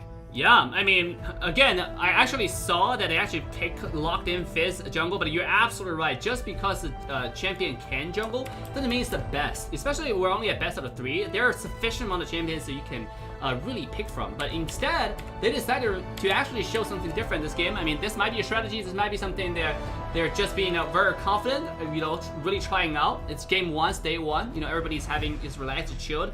It's not where we're not at the point where it's deciding, like, if one game is deciding whether you're gonna make it to the playoff or not. So very excited for this match, guys. But right now we're at game 1 for Team Mayhem versus Team Yon. Once again, I'm your caster, AssassinDave. With me, Mr. Tasty Bacon. For 2 drafts right here, which one do you prefer, Mr. Tasty? It's actually kind of a toss-up for me a little bit. I like both compositions. I think they both have ways to execute what their goals are going to be in this game. But just in terms of individual power picks, I put a little bit of favor on the side of Yon because of that Ziggs paired with the Gragas and the Olaf. It's just going to be very difficult to shut that team down, and they're going to be able to push objectives like no tomorrow. Yeah. Ziggs is just... doesn't matter how they nerf it. The nature of this champion remained the same. He's just so annoying to deal with. The lane, I think they gotta nerf how long the landmines really stays in the lane, because it just sits there, it doesn't move. Like, the amount of zoning this champion offers. Control. Yeah, it's just way too much. Like, imagine when your team is doing the dragon, that landmine, if you step on it, actually hurts, and hurts like a truck. So, and it stays there forever. We really should nerf that, in my opinion, in the next match, because this champion, the damage-wise, is okay. I think it's just way too annoying to deal against. Yeah, and one of the things that they've been nerfing pretty consistently is the damage the satchel does, the satchel execution on turrets, and yeah, that's one of those things where it's like, you can lower that all you want. The fact that it exists is what makes it such a strong utility. Yeah. So definitely a couple of things with Ziggs that it doesn't matter kind of what they do to it. He's still always, I think, going to be one of those champions that is kind of sitting at the edge of viability if he's not the #1 pick. Yeah, and on the bottom side, we do have Israel and Janna versus the Kai'Sa and the Alistar combo right here. Speaking of that, it seems like we'll have a little bit of trade-off here. Yeah, a little bit of poke going down. Looks like Olaf's going to try and get in to steal this Scuttle Crab. It does end up going to the side of Mayhem, but now the fight is on. They're trying to retreat, get under turret. They do get to the turret, and Enigma barely survives, but they get the Scuttle Crab, they get out with their lives. Now it looks like Fizz actually wants to try and go in, but that is a mistake. He has to flash away over the wall, as Olaf just kind of showing why he's the premier duelist in the game early on. Yeah, you do not want to mess with Olaf. Sure enough, look at other side though. You got a Galio who didn't rotate, and sure enough, what is he doing? Getting the Scuttle Crab. So it actually started the game with 2 Scuttlers for Team Mayhem. Really good job. Yeah, a little bit of extra gold and experience for their side. Obviously, it's not going to be... getting double Scuttle is never going to secure you the game, but as we just saw in our previous matchup, getting any sort of early game lead can help you to build that giant snowball rolling down the mountain, and that's exactly what Mayhem is going to be looking to do. We'll have to see where they decide to move now that they got those 2 scuttles, where they're going to try and put the priority focus and who they're going to try and get ahead is Fizz going to look for a gank bottom, but he doesn't know he's standing on a ward. This is why you buy Sweeper. I mean, there are not too many ward options in the game right now. So when jungle is ganking through a predictable path, you really got to make sure you use that Sweeper. Mid lane though. It's going to be a solo kill for Suki, just straight up killing out 9 there on the side of Yon. So, and that's not something you really see. Galio, you know, the book on him is typically that he kind of struggles a little bit early on, especially against someone with the range advantage like a Ziggs. So really surprising to see that he's able to get that solo kill. Yeah, and then so far it's been pretty peaceful. Besides the first blood in mid lane from Suki, on the Galio one-on-one against the Ziggs. I guess this is why they have so much confidence. You know, leaving the Ziggs out and then picking out Galio. To be honest, when you have someone who's so proficient on a champion, nothing else matters. To be honest. And how about this, Dave? Right before Dragon even spawns, Galio now has the Rod of Ages. So that's going to get stacked up very quickly. It's going to be about 8 minutes in when he has that Rod of Ages fully stacked up. So that's a very quick first item completed. Gragas gets his as well, but here comes the fight at Dragon. It's about half health, but now there's the engage. Nice little knock up there, but the Janna ult is going to heal everyone back up. And there's the Galio Grand Entrance getting another kill, but Ezreal has already found 2 for himself, and they're chasing the rest of Mayhem away from this objective. Ooh, with jungle, jungle from the team Yon has been taken down already. It seems like they have to leave. Fizz cannot really offer much. Galio try to get this River Scholar. Woo! Spot for the members of Yon as they were too low, and Suki able to clean them up one of those kills. But that fight, I want to say, great job by the Janna in that fight. The big Janna ultimate was able to heal the team up and allowed them to get that team fight win. But then the response afterwards is this is Mayhem making the plays, being the aggressors, going in, getting the Dragon, and now they're going to be looking for a couple of kills. Gragas has to flash out, and he gets away, and they find 2 kills. So that is going to be very good for the side of Yon. Yes, they lose the Dragon, but they're able to find a couple of kills off the back of it. And if they can turn those kills into pressure elsewhere on the map, like we mentioned in match number 1, the Dragons aren't quite as strong. It's not as significant if you give up one of those early. Yeah, it does. The Dragon does scale to the late game though, more so than ever because of the nerf. So getting those attributes, and if you're able to drag the game to the late game, it's definitely going to help you out. Especially your teams have Ezreal is really good at poking. You have Ziggs. So if this skills late, they might be poke you to eternity. Like trying to contest Baron, don't even think about it. You know, like they're going to poke you before you even get close to the Baron. Now the Rift Herald is coming out. Let's see if we're gonna see some lane swap action, or looks like they're gonna be starting this up. Side of Mayhem. Soon as the objective spawns, they are immediately on it. I love seeing play like that. I love seeing teams that know where to position themselves, that they are ready for these objectives the second they become available, and before anyone from Yon can even react and get there in time, the objective's already gone. Yeah, it does seem like Team Mayhem is right on top of those objectives. Even with the last play, I think Suki, this person might be just the one-trick Galio we're talking about right here. He is 3-0-1 on his own merit. Like, he didn't rely on his team. He was 1 versus 4 just now with everybody dead on his team. He's able to get a kill on Israel, which secured a Dragon for them. So here we go, bottom lane. Yeah, they want this pick. The ward is going to come in and spot them, but it's going to be too late as that's the dive under the turret. The Janna ultimate keeps everyone alive that little bit longer.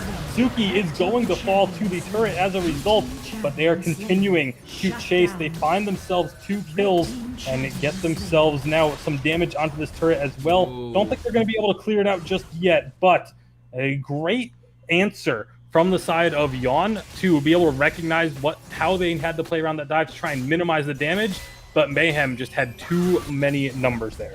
3 versus 1 trade to Team Mayhem's favor, and they got a first tower, which is a lot of gold for the entire team. On the top side, I was expecting another kill coming in from Gragas, actually, but it turned out to be a pretty even trade. MTS versus Sorrento. And by the way, this is supposed to be Tofu. We had a little bit of roster switch from Team Mayhem over there. Sorrento is going to be playing on the Baron lane on the Camille. I love the skin, by the way. It just looks so elegant. And that's Mayhem using the full roster allotted by Mobile Mayhem. 7 players is the maximum, and they have all 7 slots filled. So they making sure that they have subs available, and perfect situation of using it right here today, having to swap out one of the players that we expected to be starting. Not sure if it was a tactical decision or if it was, just the player wasn't available or who knows what it was, but having those extra spots on your roster are there for a reason, and they're taking advantage. Yeah, and then a big shout out to Mobile Mayhem, to Trovo, for all these organizers or event sponsors for making all this stuff happen. So the pro teams, the pro players can find a home and start settling down and find a steady roster as NA started to grow, because Worlds is coming up, and you need this type of events to help organize all the pro players together, and eventually NA will have a chance. Otherwise, it's going to be a pretty messed up show when we get to Worlds, actually. Yeah, you get to Worlds, a team loses 1 game and disbands. That would be that would not make for a very exciting World Championship. So it's always great to see these community tournaments cropping up and being run, allowing these players to have the opportunity to play with each other, figure out what works, what doesn't, make some roster changes, and be prepared for when those official Riot events do start happening. So now we're 9 minutes into this one. It's only a 2,000 gold lead for Mayhem. So while they do have the advantage with Dragon spawning, it is not a decisive lead by any stretch. Yeah, the lanes are not looking good to Team Young right now. They have to make sure to clear all the lanes. But Mayhem, once again, on time, on objectives. This looks like a team fight right over here. Yeah, it's a 4v4, and that's going to be Enigma, the first one to fall. The Alistar goes down. The Dragon is getting lower and lower. Here comes the Galio Grand Entrance with the Ziggs Bomb as well. And it's going to be... I didn't even see who got the Dragon, but it's actually going to be Yawn that picks that one up as they clean up a couple of kills for themselves as well. 2 for 1, and the Dragon, the Rift Herald does get dropped mid, but it's not going to take the tower down. That is a bad use of a Rift Herald there once the fight is already over with. Oh my goodness, what? This game is a lot more even than the previous match that we saw, right? Like, both teams have their ups, have their downs, like they have their fights and they have their time. But this game is like, yeah, it's just a lot more exciting to watch. I don't enjoy to watch, actually. The last game, they seem like Team Tribe just gapped their opponent a little bit too much. Right now, you can look at the gold, it's non-existent. It's 10 minutes into the game, it's 1,000 gold difference. So that's not any difference at all. But if you look at a core carries gold, Israel is sitting at 7,400 gold compared to Kaisa, who's sitting at 79. That's like a big sword difference. There's no difference at all in itemization and gold. Yeah, and that's a 500 gold difference when there's 1,000 gold difference on the teams combined. Yeah. Just goes to show how even everyone else is. But up top, I've been peeking up at this top lane every so often, and it really feels like Gragas is getting the advantage. But right now in the river, there's a big fight. The Gragas ultimate is going to knock it down, but it's already too late. Never mind. Gragas is able to get in and find a kill. Alistar running for his life should be able to escape, as everyone else should be backing off. And 1 for 1. Speaking of things going even, Dave, that's just yet another fight that has no clear decisive winner. MTS Amazing pulling up when the team needed the most. When Team Yawn's yawning for someone to carry, they should look to the fatty on the top side holding a big cask of beer. I don't know. I mean, what's in that cask? Is that a beer? Is that beer or it's wine? I don't know. Yeah, I don't know what Grags drinks, actually. I think it depends on what skin you're using as to what's in the barrel itself. But right now, Camille, that's a 2-on-1 you're looking for. But here comes Fizz to even up the numbers, and they take down that Gragas. Very quick kill there. And that's an instance of someone just staying out on the map a little bit too long. You can have as much of a gold lead as you want. If you haven't recalled to spend that gold, it doesn't really matter. That gold, the money is not going to do anything for you while it's in your pocket. So Gragas stayed out a little bit too long and pays the price. Yeah, doesn't matter how much, doesn't matter what you're holding in your hand, right? Doesn't matter how much battery you have in your belly, you're still going to get shredded by a big fish. So Baron, because of the numbers advantage to the favor of Team Mayhem, they're going to take the Baron down. Once again, this team is on time, on objective, every step along the way against their opposition. This is going to eventually snowball to their favor, to be honest. Yeah, and very decisive play there, too. To say, hey, we killed Gragas. That's not even their jungler. Yeah. But we killed Gragas immediately. They go on to Baron, And I don't think the members of Yawn even knew it was happening because they didn't react to it whatsoever. Yeah. They made no movement like they were going to be going and trying to stop that from happening. So either they just didn't know or they did know and felt like they couldn't contest it. That's going to be a Fizz ult that does miss. Shark comes up and bites nothing. Gets a mouthful of air as now the team's going to back away a little bit. But bottom side, Galio and Ziggs once again going one-on-one against each other. As here comes members of Yawn, though, looking to collapse onto this Galio. Oh, bottom side. Nice ultimate there from the Olaf to ignore the stun from Galio, but fighting in those Baron minions, he's gonna go down. Galio knew he was done for, and it is going to be the kill for Ziggs, but that is, to go 1-for-1 in a situation like that, it's just really impressive play out of Suki. But again, part of it, you also have to, put a little bit of the blame onto the Olaf. Fighting inside of a wave of Baron buffed minions is going to be taking so much extra damage. Suki, God, 1 versus 2 while taking down Olaf himself. And even though he died, but look at what cost, right? Team Mayhem's able to get multiple towers across the entire map. They got an even trade on kills. And now the dragon, they took it as well. They didn't even cost them anything. So with this right now, it's sitting at 2 versus 1 dragon advantage, and then they got every single tower except for the bottom tier 2 taken down. So they have total map control for Team Mayhem. Right now, all they have to do is get this outer dragon, they're good to go. But again, it doesn't mean that Team Young's out of the game, because as long as outer dragon is still on the map, you have a chance. If you secure the Outer Dragon, it's going to boost your entire team by that much, and you might just be winning every single team fight. And like I said, they have Ziggs and they have Israel. If they get to late game, the poking that they have is absolutely insane. So it all depends on whether they can hold off their high ground towers to the late game, and how is Team Mayhem able to break through the base right now.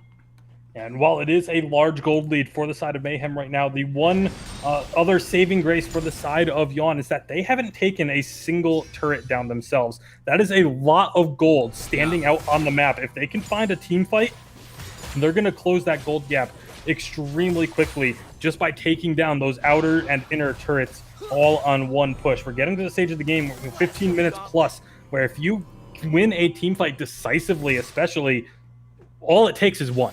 And if you get that one good victory, you can push all the way in. If you're able to survive with 3 or 4 members, that is enough to end the game. Even if you only survive with 1 or 2 members, you're going to be able to get a lot of those turrets down and to be in a much better position for the next fight. This is just it. Because Team Yawn's missing damage right now, if you look at a total item, you have Kai'Sa sitting at 12,000 gold. You have Galio sitting at 13,000 gold. And on the other side, you have Israel sitting at 3,000, 2,000 gold behind. You have the respective mid laner sitting at 1,000 gold behind. So you have a lot of item build differences right now. So they simply don't have the damage even if they engage. So they really need, I don't think it's up to them to win the team fight. It's really up to the mistake Team Mayhem makes right now for them to have a chance in this game. And that's, and right now Mayhem, they start poking the Baron just to see how their opponents react. I liked that decision a lot, but on the bottom side, it's going to be the Camille getting the best of the Gragas for now, just keeping him pushed in. She does have the teleport to join this fight if need be, so does Gragas. So anything can still happen with that pressure on the bottom side. But you know that both teams putting most of their focus on this Baron.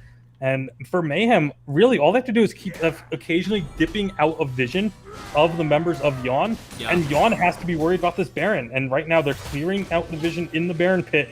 And Yawn forced to have to answer. They have to come over here. They have to check and see if Baron is happening or not. See, the thing is, they can check all they want, but they can't commit to it because their team comps more poke. At the same time, you really need to have vision over the map. They really, right now, they don't have any vision on the Baron side. And sure enough, Team Mayhem knows this. They sweep all the wards, and then they're gonna start the Baron once again. And it starts dropping down real quick. Baron's going down real quick, but they turn off of it and go for the fight. Camille, Hextech ultimatum locking everyone in, but they can't go anywhere. And who's trapped with who? Is the Galio ultimate. Knocks up almost the entire team. Everyone is low, but nobody has fallen yet. Finally, the Ezreal is the first to go down, and now they are cleaning up for the side of Mayhem. The final 2 members are so low. Fizz will jump in and get one, and let's go. All that the side of Yon got was GAs. Yeah, this might just be the game, to be honest. At this point, everybody down except for Gragas. He can't clear wave. He doesn't have the damage. He's building full tank. I mean, he might be doing some damage to the champions, but he can't clear wave. And sure enough, they're going for the dots right here. And they just jump right onto the Nexus, and Mayhem take game number 1. Said it as if you win a fight at that stage of the game with 4 people still alive, it doesn't matter how much health you have. You can go and close the game. I loved what we saw from the Camille, recalling back to base, getting herself healed up and teleporting back in just to guarantee that they close that game out. But Mayhem, the objective control is what it came down to. Every single objective, they were on it first. They lost 1 dragon, but everything else went their way, and they close out that game 1 victory. Yeah, Team Mayhem definitely come up with a more organized team right here. At this stage of any competitive scene, in my opinion, I think it's all which team had better synergy, which team had better shot call, clear decision making, and you can see that clearly once again in this game. Even though for Team Yon, it seems a lot more organized than the previous team, but Mayhem is just on top of it. They're just one step ahead of Yon every single time. Their rotation when it comes to Dragon, and obviously Suki, the well-deserved MVP in my opinion for this game. That single-handedly carried the early game for the first Dragon, and for a lot of 1 vs 2 highlights towards the end of the game. Yeah, and especially those big Galio ultimates, being able to knock up multiple targets, turning fights around. That last fight at Baron, it looked like it was going to be Yon taking that fight and with a decisive victory, but then the Galio ultimate drops and knocked up 3 or 4 people, and all of a sudden everything gets flipped on its head and the members of Yon start dropping. So clutch plays coming out from Tsuki on this Galio, but this, silver lining for the side of Yon, they can't play the Galio again because of the all-round draft format. Yep. It might be their one trick. This is exactly what all-round ban pick provides. Like if you're a one-trick something, well, you're gonna have a little bit of problem in this type of ban pick. It does require you to have a decent amount of champion pool, and sure enough, that's exactly what we're gonna see next game. What is Suki gonna pull out, or is he gonna be another champion that he's really good at? We shall find out in a little bit. But before we continue, guys, you are now watching the Mayhem North America Wild Rift Tournament. So if you haven't followed, haven't subscribed, make sure to go ahead and do that. To follow Mobile Mayhem's social medias, I'm your caster, AssassinDave. With me, Mr. Tasty Bacon. Make sure to follow Tasty Bacon on social media as well. So with that, we're going to take a short break. We're going to come back for Game 2. Can Team Yon take us to a 3rd match tonight, or we're going to see another 2-0 stomp to a 2-0 domination, which I'll find out in a little bit. See you guys soon.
Alright, ladies and gentlemen, boys and girls, humans and pets alike, welcome back to the Mobile Mayhem North America Wild Rift Tournament Season 1. I'm your caster, AssassinDave.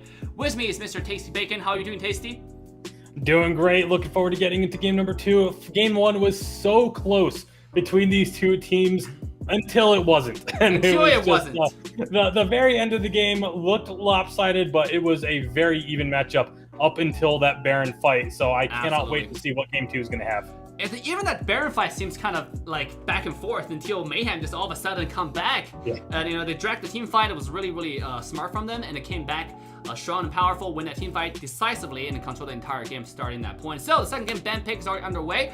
Without further ado, ladies and gentlemen, is this going to be the last game tonight, or are we going to see a game 3? Y'all definitely see potential, but without further ado, let's first jump into the ban pick.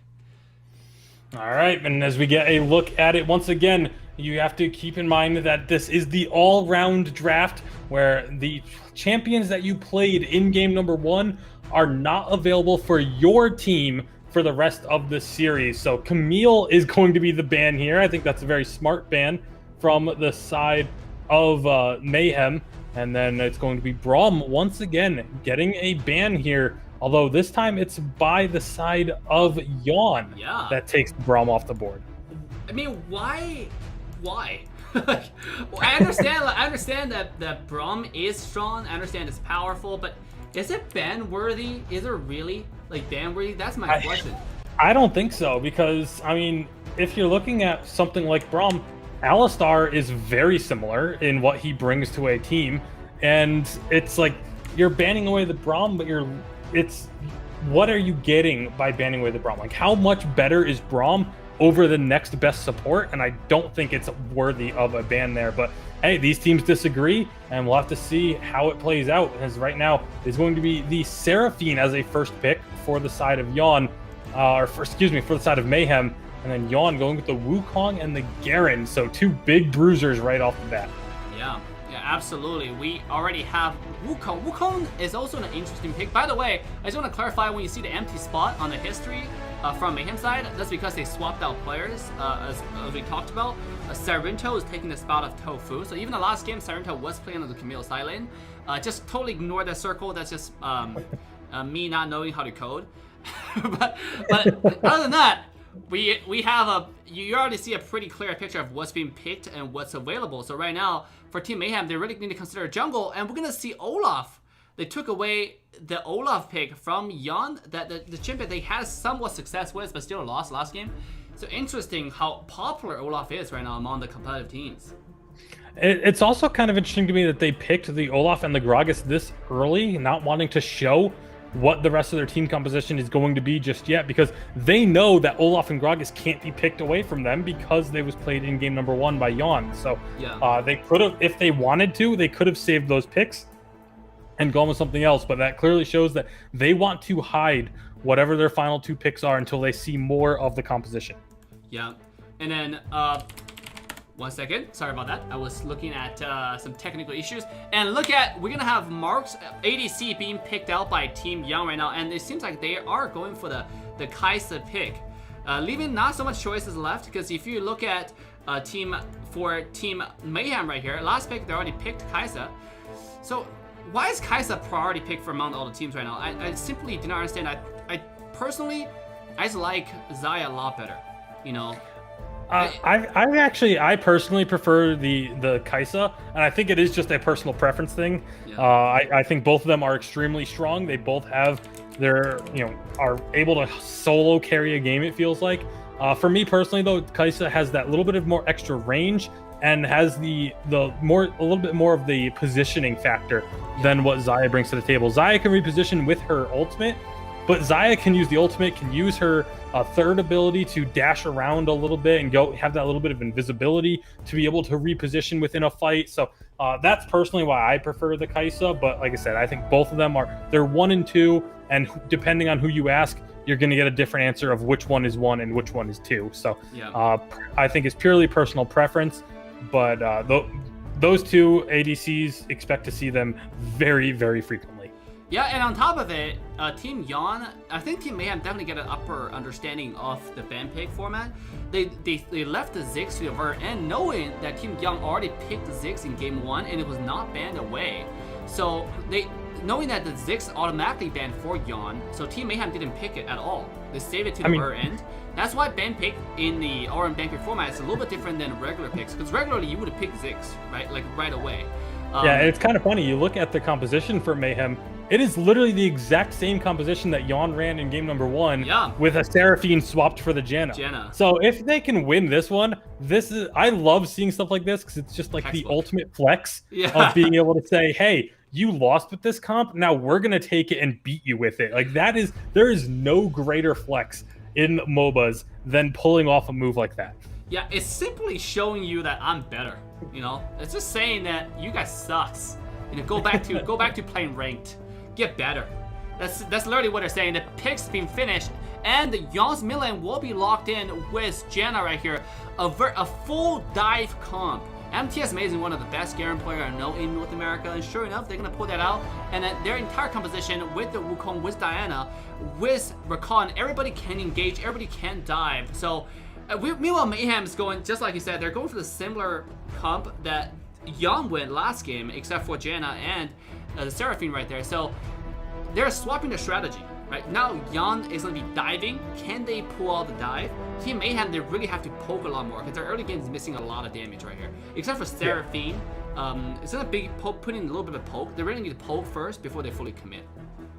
Yeah, they are all about the poke, and then having Olaf just run into the backlines or catch someone out of position in the jungle, and those are going to be the two ways really that Mayhem finds themselves a victory in this one. But overall, compositionally, I really like this composition from the side of Yon. I think it has, the bruisers that can split push with the Garen and the Wukong. Even Diana can do some pretty strong split pushing of her own. And then you have the all-in engage that can come from pretty much anyone on that team, as well as just the big team fight ultimates if you get everyone grouped. So I love this composition from the side of Yon. It's going to be a matter of if they can execute it. Absolutely. And then right now, again, it's all based on the comp. Also another point to the dive comp. The reason why I think why people would prefer Kai'Sa is because Kai'Sa works better with diving. You know, because Xayah is one of the heroes that champions really have to play backwards, because then it's easier for her to land those feathers, land those stuns, land those roots. But Kai'Sa, she can dive with the team. Depends on where your team is, right? If your team fully commits, Kai'Sa then can use their ultimate to reposition if they choose to dive the Kai'Sa. So it's just a champion that allows certain composition to happen. So I really like they're picking champions that work in the same synergy. Really smart of Yon, and this might be just taking us to a game 3, to be honest. Very well could. We'll have to see how the execution happens as both teams get on to the Rift. We're ready for game number 2 of this matchup, Mayhem versus Yon. And it's going to be right off the bat, both teams starting, pretty typical start of having the junglers with a little bit of a leash on their respective sides of the map. And not really anything too surprising here at the start of the game. Yeah. Pretty even up. We do see that team Yon did gang up 4 people in mid lane, but it's pretty peaceful. Nothing really happened. Remember, it's still Mayhem 1-0 ahead, so really got to give everything they can right now to take a game in. Just like you said, it's not really just for winning the series. It's really just get as much points as possible for making it to the playoff. Yeah, absolutely. And that's one of the things that when you're playing in game number 1, you can be a little bit more experimental because of the format where every game is just 1 point. It doesn't matter if you're 2-0, if you're 2-1. If you win both games, you get 2 points. So you can be a little bit more experimental in game number 1 and know that, hey, we can still win 2 in a row and we still get the maximum 2 points. But right now for Yon, if they don't get this win, they get 0 points for the day. And that is not a position you want to be in. Yeah, man. I definitely want to see those game 3s. Then you can see the real fun of all-around ban pick, where 10 champions automatically banned for each side. The true test of your composition, of your team's readiness, of how many compositions you have practiced in synergy. Not just like champions, how many champions you know, because you cannot just pull out any champions in any comp, right? You really have, like we talked about, Kai'Sa is better in a full dive composition, and Ezreal is better in a full in a composition where you want to drag out the team fight, you're in a position you want to poke a little bit more. So really, not just a testimony of hero pool, also the team strategy pool, to be honest. Yeah, absolutely. Because like I think you hit the nail on the head there. Even doesn't matter if you have the deepest champion pool out there. If you're playing a champion that just doesn't fit with the rest of your team composition, it's not going to be performing nearly as well once the laning phase ends. Well, down in bot side, we do have a little bit of engaged junglers starting to hit that point where they can make a presence felt. And it is only the side of Mayhem that is here on the bottom side. The jungler for the side of Yawn was actually on the top side clearing things out. They try and get a little bit of a poke there, but it is going to be those Krugs, at least the big Krug, stolen away. Yeah, Enigma really putting the Seraphine to work right here. Look at the amount of poke he's putting on the enemy team.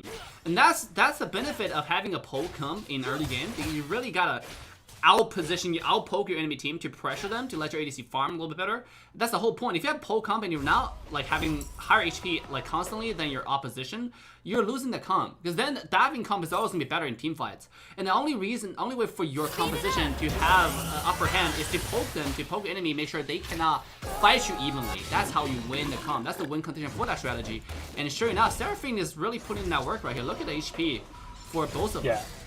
Yeah, I mean, Seraphine is, I think anyone that has played any bit of solo queue in Wild Rift knows that Seraphine is one of the most annoying supports to lane against just because of that extreme range, and it feels like she has way too much damage for the amount of range that she has in the early game. But hey, you know, that's just what you got to deal with, and you have to survive that early game, get to the mid game, and then you can start making her pay for being a very squishy champion at the end of the day.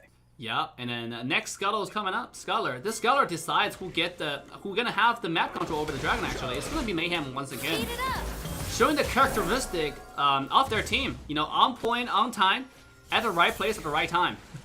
Oh, really nice there. Really nice by Mayhem. They also drop the ward as soon as it gets put down. But in the mid lane, like you said, it's going to be a solo kill. This time it's 9 getting the kill on to Suki. And that is going to be an inverse of game number 1. But 9 just barely gets out alive. That was, I think, single-digit health, I'd have to guess. But bot side, that's going to be a dive happening here. 3-on-2 under the turret. They find one, they find the second, and they get out alive with Dragon Spawn. This is a really good opportunity here for Yawn. Yep, but everybody's low though. You gotta put attention on their HP line right now. If they commit, if Team M commit on team fight, they might have the upper hand despite the kills enemy had. Here we go. They're gonna try and stall him, but Olaf doesn't care about your knockup. He runs in, he does not get the dragon, and now the fight is happening, but the numbers advantage is just too much. And Yawn is able to not only get the dragon, but the big Seraphine ult, charms 3, and there's the follow-up from Gragas, and they find themselves a couple of kills. So what looked like it was going to be a decisive lead for Yawn is quickly turned around and made a little bit more even. Wow, Enigma. I mean, if Team Mayhem turned out to be a 2-0 domination in this best of the 3 series, I gotta give the MVP to Enigma this game.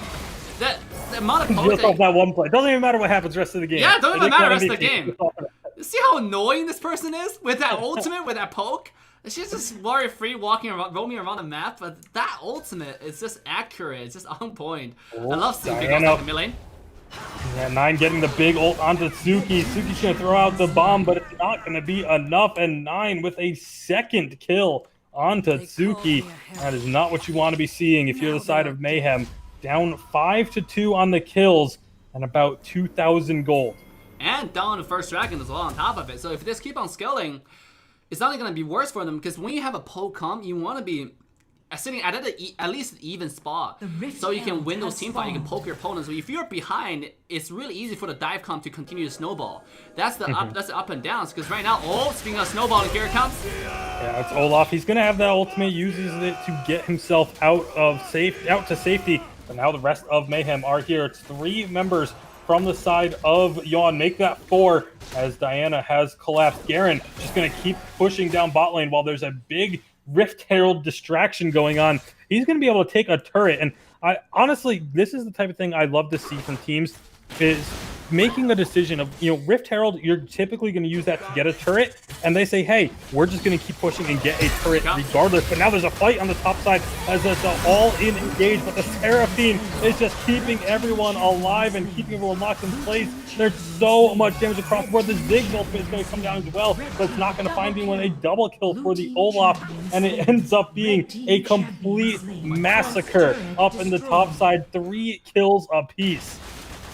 Oh my god. At the same time, MTS amazing. It's like, yep, I'm chilling. You know, you got a bottom tier 1 tower, a first tower on the map. Once again, extending that gold advantage, continue to, solidifying the map control for their team right here, for Team Yon on the map. Really good. Top side, really aggressive game. Despite the early game disadvantage, it doesn't pull Mayhem away from playing aggressive. They're still like roaming around the map really decisively, going everywhere as a team. I really like that from Team Mayhem. And I love what Yon just did there. As soon as they saw the Gragas in the bottom lane, they said, all right, we have numbers advantage. Go for the objective. They get the Rift Herald. Amazing is very low on this Garen. He gets the Honey Fruit, but he's still in a bad spot. He uses the spin, has the rest of his team as backup, and they back away. They do not want to continue chasing onto that Garen. Yeah. I mean, Garen has almost finished the entire full second item right here. Speaking of that, Force of Nature just being finished.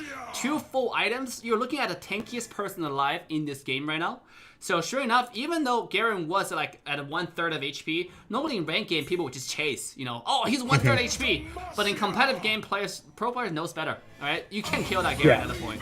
So they backed away. Even if they could have killed the Garen there, they would have been chasing into the entirety of Yon's composition, and it would have been just an unnecessary risk to try and get that singular kill. So they back off, they reset a little bit, try and get some more control over the map, try and get some vision down, especially with Dragon spawning here in 2 seconds, and Mayhem and Yon both starting to make their way there, but it's actually Yon this time that has the advantage. They drop the Rift Herald mid. I love that play, using the Rift Herald to say, hey, you have to pick a turret or the Dragon, and this time it is going to be the Dragon secured, but here comes the fight. Big dispersion there, but is it going to be enough? Garen is spinning in the middle of things, and now the team is split. There's 2 separate fights happening as Garen is going to find Ezreal, but it's going to be the Seraphine. Root not quite enough to take down Joey on this Kaisa, and here comes the rest of Yon looking for more. Yep, and they're gonna keep on chasing this Olaf right here. He's gonna activate Gargoyles and walk out of there, but at what cost? He's gonna lose the mid-tier 1 tower. And then I think this is just a full display. Both teams kind of make the mistake a little bit. You can see that there are two different team fights happening across the entire map. There was one happening on the blue side of Team Mayhem, and there's another one happening towards the mid side. So both teams kind of split their position. I do not like that from either side. Still, that does turn out to be the advantage of Team Yon right here, because their composition is full dive. Kaisa's able to run away with the ultimate. The only person who actually lost his life was the Rakan over there. Meanwhile, for Team Mayhem, they lost their ADC. I think they also lost their Gragas at the same time. So definitely a win in my book for Team Young once again. Yeah, and it's all about when split team fights, they happen, especially when you have two compositions that have so much dispersion. The Diana ultimates, the knockups all across the board, the roots, there's so many different tools that kind of split these fights up. But it's about who is split with who.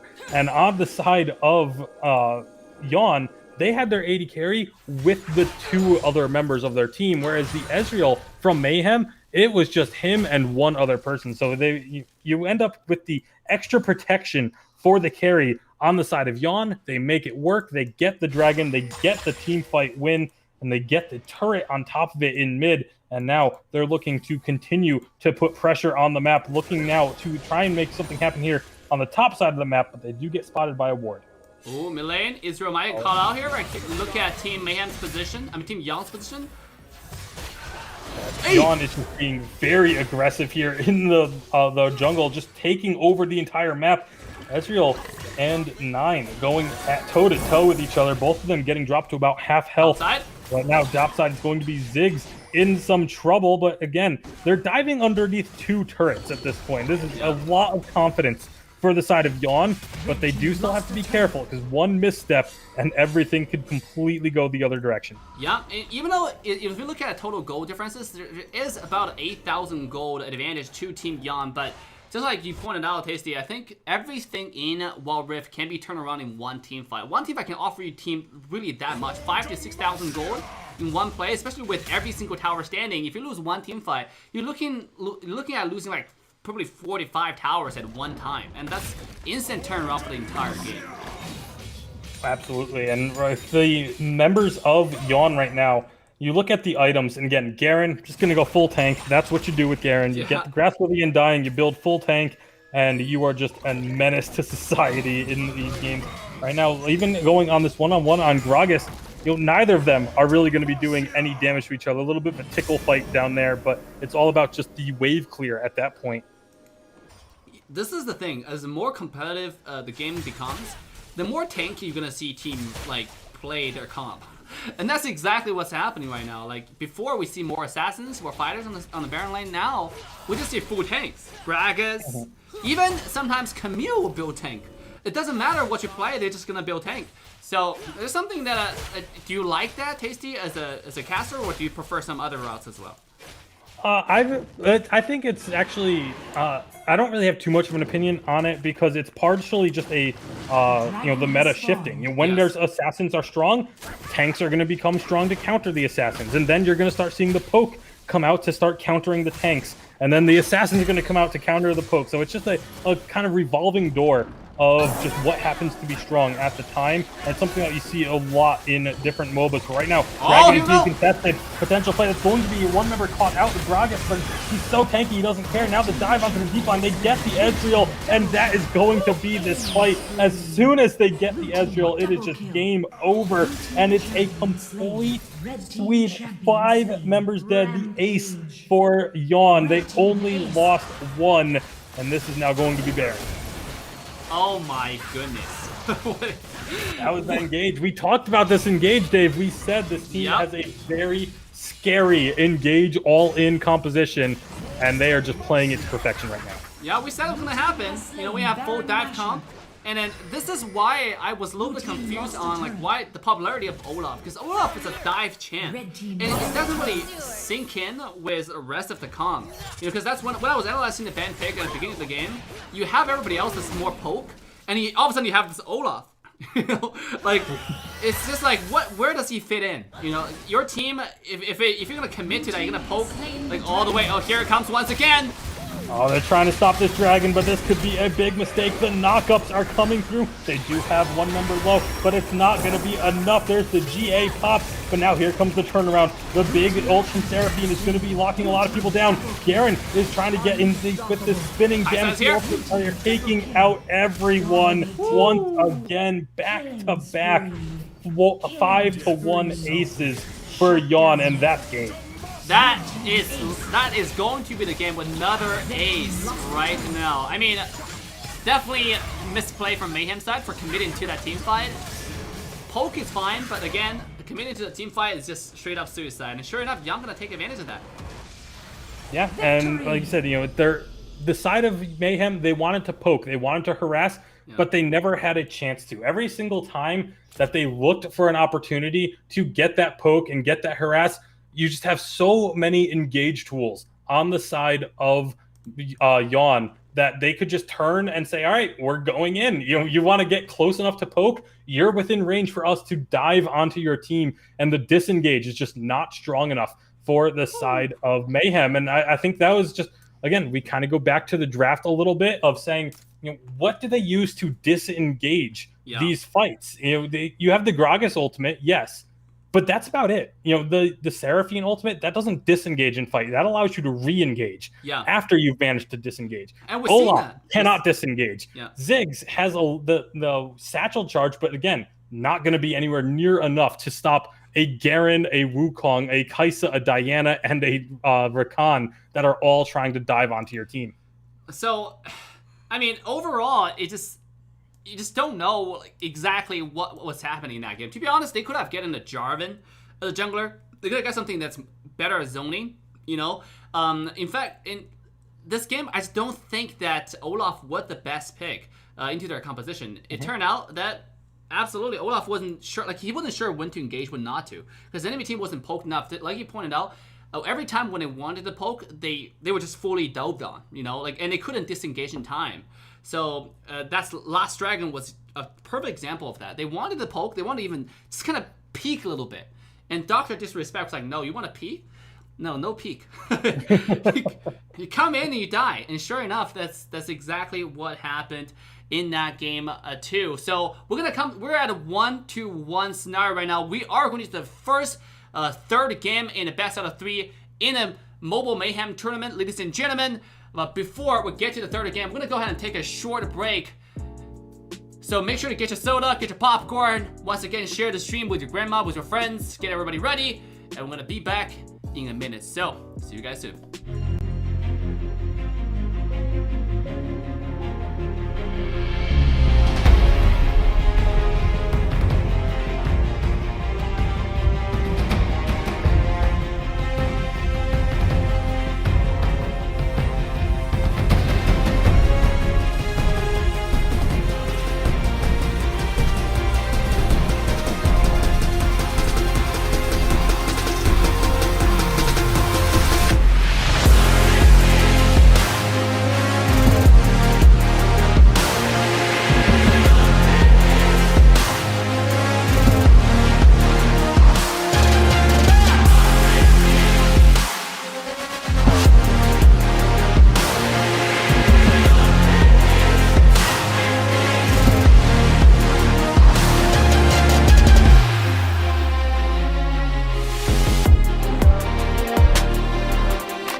Alright, ladies and gentlemen, boys and girls, humans and past grandpa and grandmas, welcome back to the Mobile Mayhem in North America World Rift Tournament Season 1. We're now in the Game 3 in Match 2 of the day. Team Mayhem taking on Team Yawn right now. A very exciting best out of 3. Once again, I'm your caster, AssassinDave. With me, the one and only Tasty Bacon. How you doing? Doing great. Ready for game number 3. I've been hoping we would get to a game 3 because I cannot wait to see what this draft is going to look like. Both teams now are going to have a total of 12 champions, that they cannot pick before we even get into the first pick. There's going to be the one band that each team has for a total of 2, but then the 10 champions that they have played previously, they cannot pick again. So champion pool's going to be challenged, team comps going to be challenged. This is what it's about. This is what this format is built for, to see who has the deeper pool, who's been practicing on more than one pick or more than even just 2 picks. This is what I'm excited for. So without further ado, you guys, this third game band pick is already underway. We're going to quickly take you to the band pick page so you can see all the champions are being banned away and all the band pick that's going on right now. You can see Team Yawn banned away Xayah, but the first 2 games, those 2 teams used up the exact same ADC. So the third match, if they banned Xayah, they banned it away for them, they banned it away for the enemy as well. Yeah, and that's actually, I like this because both teams has used, like you said, the Kai'Sa and the Ezreal, and now Xayah is banned away. So that's already really challenging the ADC champion pool. I wouldn't be surprised to see some ADCs get picked up very early in this draft from at least one of these teams, because if you can force a 4th AD carry out of the pool, like, who are you going to start looking to at that point? You know, you have Misfortune and you have Varus. Those are really the only 2 that I would really see, like, being in the competitive roster. You know, Tristana, I think, is kind of at that border of not quite strong enough to be considered for competitive, but, you know, might end up coming out in a situation like this.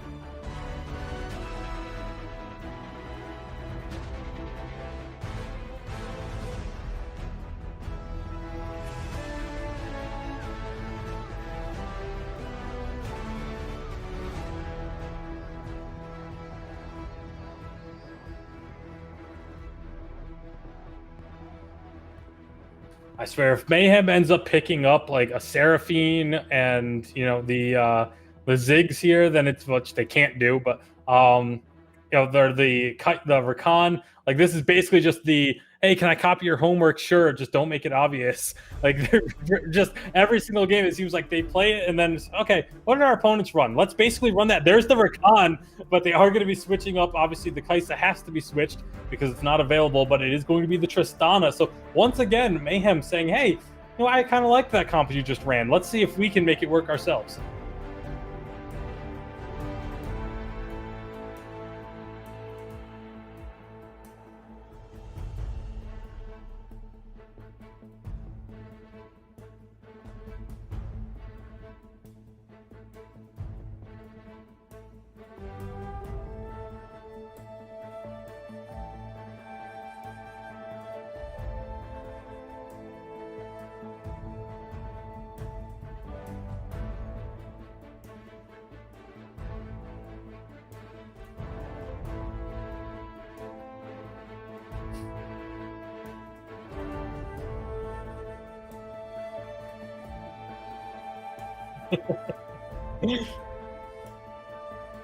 That's the stream sharing meta. That's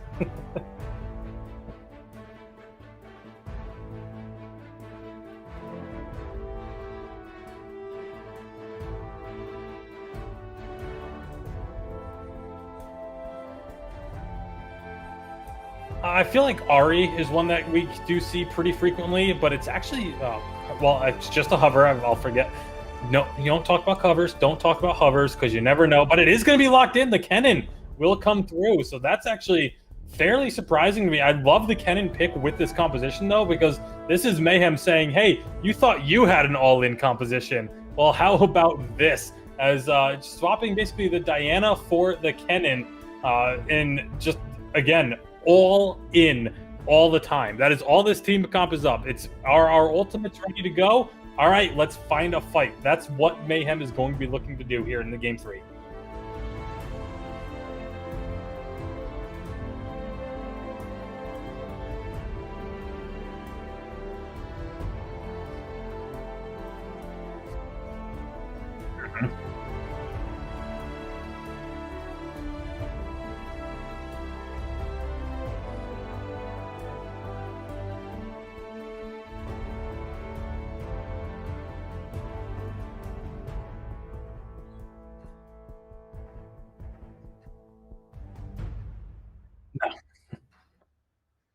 And he is definitely much more of a poke ADC, and then can kind of be support when your team goes for the all-in, but definitely much more the poke-oriented. Same with Lux, and then the fact that they have Camille and Fiora on the same team leads me to believe they're just going to be trying to split push. They're going to be looking at this composition. Like, it's going to be really interesting to see how these two comps match up, just because Mayhem is all about all-in team fights all the time, whereas the side of Yon, they're going to be looking to just split push and say, hey, we don't want your team fights. We don't want to be in 5v5 engagements.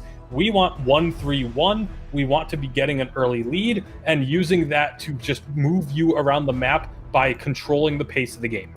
Yeah, and now the game is actually getting started. Sorry about the commentary just now, guys. We had a little bit of technical issues from my side. Actually, just didn't turn the mic on. So now we're walking to the game 3 between Team Mayhem and Team Yon, ladies and gentlemen. Let's quickly jump into the game. Yeah, do me like that, Dave. Keep me muted on the stream. No, I was muted. You were actually. Oh, you were muted. Okay. Yeah, I was muted. Okay. As long as I'm not the one that looks bad, I don't care. No, just kidding. But early on here in game number 3, nothing too out of the ordinary. Going to be Camille starting up on the red buff. Meanwhile, it will be the Wukong starting on his blue buff, but there is the ward, the deep ward, that was placed by the side of Yon to be able to spot this one out. And so they'll know where the jungle pathing starts, and obviously their opponents don't quite have the same level of knowledge. Yeah. Yeah, I mean, the warding, early warding is really important. It's really an art. Whoever has the better control of that, especially knowing where the enemy jungle starts and knowing, like, if you have lane prio, it's gonna usually decide how the early game goes. Mm-hmm. Like, if you know you're gonna be a stronger jungler, and if you know your team can fight early, enemy team early on, then you really want to make sure you match enemy jungle so you can end up the same side and contest the same river scholar. This probably results in double scholar. But then if you don't know that information, it's really hard for you to just guess around, and that's usually just ranked games. But in competitive games, we expect the teams to know a lot more about warding, and then you can see there are a decent amount of ward everywhere around the map for both teams. Yeah, right now on the bot side, it is going to be priority for the side of Yon. So this bottom scuttler is going to be started up by them. They have the prio. They should be able to take this without issue. Yeah, no one from Mayhem is even going to try and contest that. But like you said, being able to know where to position yourselves and who has priority. As soon as they realize that they don't have prio on the bottom scuttle, they immediately rotate it, to the top side of the map. Yep. And secure that scuttle crab for themselves. Yeah, sure. And I think this is Yon's mistake. They could have executed where having more people rotate to the top side a little bit earlier, knowing they already had a bottom control. This way, they could possibly contest it for the early game, a 2 scholar, because their laner are much stronger. You're looking at Orianna versus Kennen. You're looking at a Fiora versus Garen right here. Like, they win every lane. Bottom lane, they also had a better poke. Look at HP line on both sides. Tristan doesn't do much damage on top of Rakan, so it's just one of those things. Oh, once again, look at a poke from this Lux. Mid lane? Yep, finding a lot of poke on mid and bot lane. It's going to be having a little bit of a skirmish as well. It is going to be, everyone's staying relatively healthy. No one really dropping even below half health. They've got those honey fruits underneath the turrets to heal back up. So no one's going to be too terribly concerned right now. Although, actually, the side of Mayhem on the bottom side do not have their honey fruit any longer. So that could be a potential opportunity for the side of Yon if their jungler makes their way down towards the bottom side of the map. Yeah, Camille generally like ganking solo lane is a lot easier for him because 2 versus 1 is a much easier win than a 3 versus 2. Especially you see that for Team Mayhem, their jungler is also prioritizing bottom lane. Monkey was camping bottom for quite a while before he returned and get his first 2 items. It looks like he's going full tank on Wukong's build. Yeah, I mean, it's kind of what you alluded to it last game as well, Dave, where the tank builds are just what seem to be what people want to build right now. It stops a lot of the split pushing. If you can just survive your opponent's poke while you're clearing out the minions, you can stop split pushes in their tracks. So I'm actually kind of a fan of the tank build for the Wukong and the Garen. Obviously, Garen going to be rushing towards that Thornmail because he's up against the Fiora and wants to get that Grievous wounds so that she isn't able to heal up nearly as much, because right now Fiora just wins every single trade, has a slight level lead, has a slight gold lead, but as Garen starts to get some items, that will start to turn around. But meanwhile, bottom side of the map is where our focus needs to be, as Dragon has spawned, and it is an Infernal Dragon. You know, everyone is kind of in agreement that Infernal is just the most important dragon to get, especially if you get it early because of how well it scales into the mid to late game. Exactly. And I think we've seen Infernal first dragon for 3 games in a row now, if I'm not mistaken. It's just been game after game with Infernals. And even after the nerf, where they changed the damage above from 8% to 6%, it still didn't change the fact that damage is damage. You know, when you have extra damage, you take it. Yeah. So that's still 6% damage your opponents don't have. So exactly. It's still a great thing to have. Right now, Dragon gets started, but everyone backs off. No one is really willing to commit to this, but both teams have all 5 members. This is a very stark contrast to the previous games where usually one of these teams would be keeping their solo laner, pushing in that top lane. But right now, it's all about this Dragon. Everyone is on this side of the map and just looking for the opportunity. Look at the warding on both sides. Both sides have this entire set of map completely warded. Fiora has already returned to the lane, and I think because Fiora returned to the lane, the enemy doesn't have the information. I'm talking about Team Mayhem right here, and Jan's gonna toy with this dragon, pretending they're starting the dragon to continue to bait out the Garen to be here. And now they know the Fiora's gonna be split pushing, but you can see that Team Mayhem's gonna go ahead and start this dragon right now. Yeah, they should be able to get this dragon. They have the numbers advantage. Unless a steal comes through, but they're going to try it. They're going to come in, but the fight is happening instead. Great decision by Jan. They split off the dragon. They say, we can come back to this. We're going to find these kills. They get the kill. They get the dragon. Beautiful play from Jan, or from Mayhem, excuse me. At the same time, the Warcast of Fiora does take down the tier 1 tower on the other side. So if you look at total gold, we talk about how early, even though Dragon is important, but early game standing gold on the map is also very important. There are certain strategies where you don't just leave the Dragon completely and it just focus on the standing gold. If you get that early, that helps the team snowball so much. If you look at the gold, even though, for Team Mayhem, they got a first tower, they got a first Dragon, they're still 1,000 gold behind. Yeah, I mean, that's one of those things, it's, choosing your battles. And Jan there, they knew, okay, we're probably not going to be able to get this Dragon. Let's stop wasting time. Let's send Fiora back top, trade Dragon for a turret.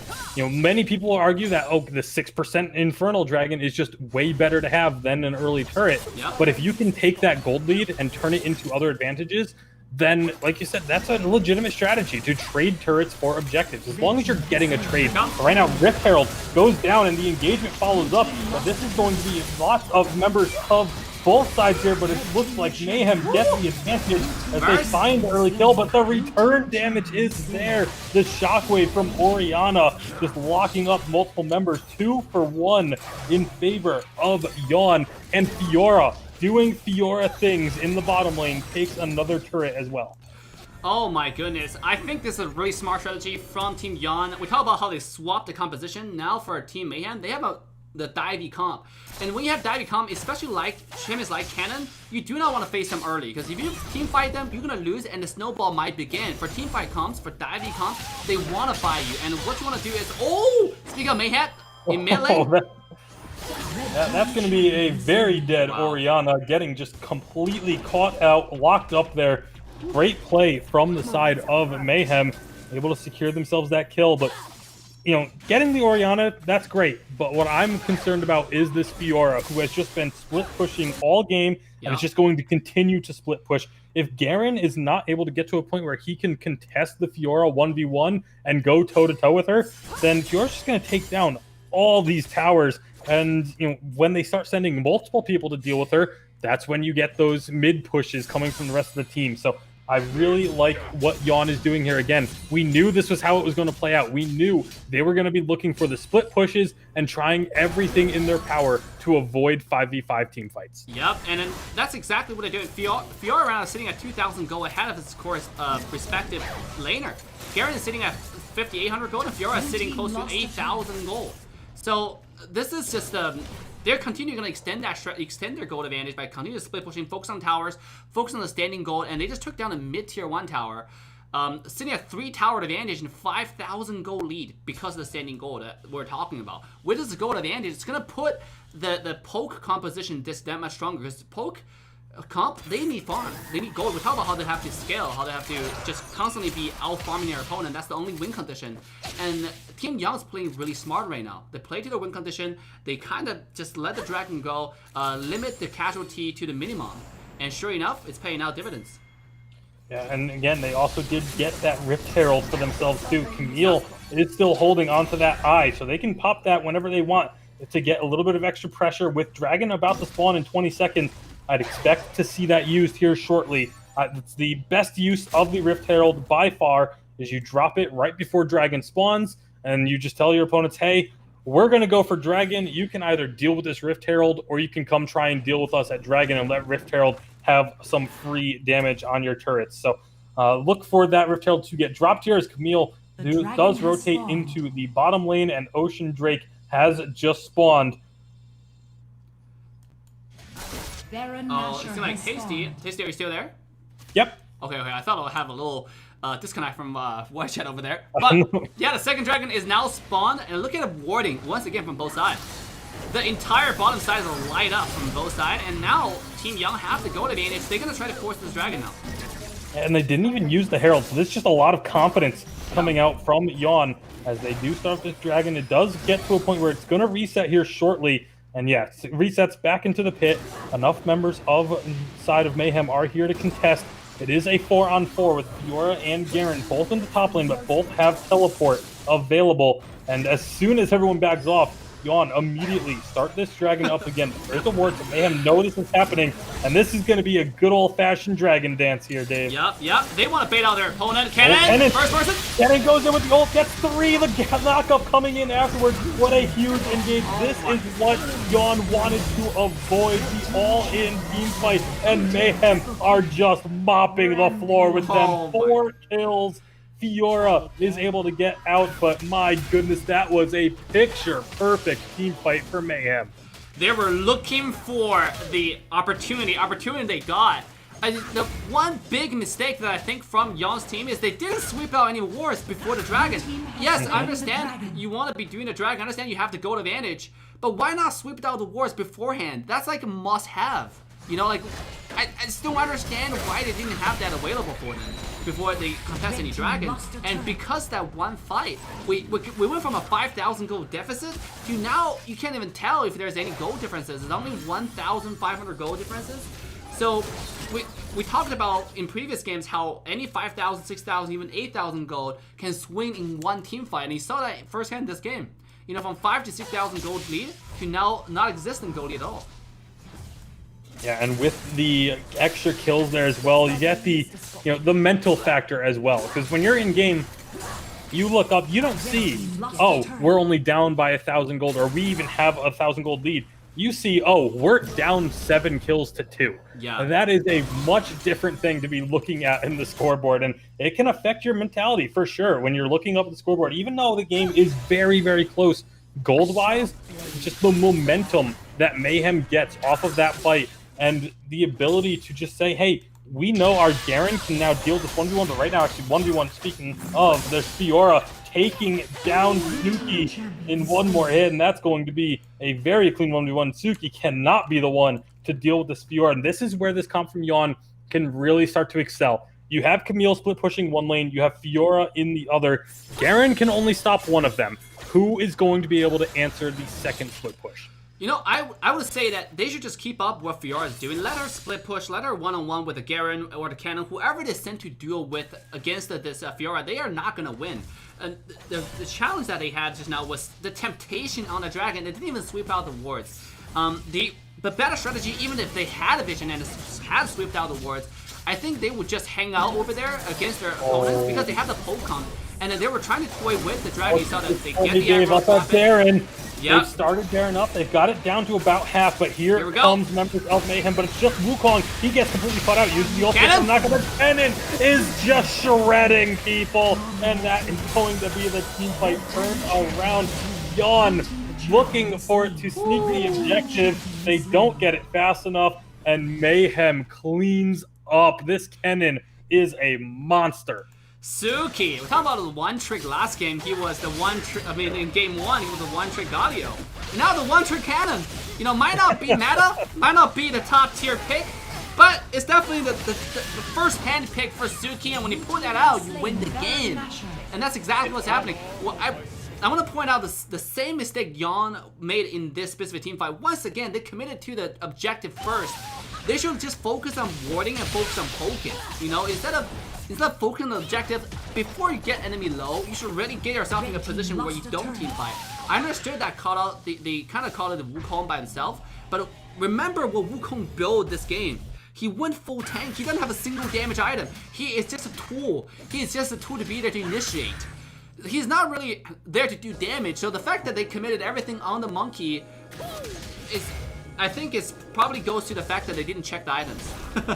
Yeah, I think they were just really hoping that there was multiple people there to try and stop the Fiora. That's what they were banking on. They were banking on there being 2 to 3 people in the bottom lane to try and deal Fiora split pushing. Yeah. But Mayhem, they were just willing to commit to it. They went all in on going up towards that Baron.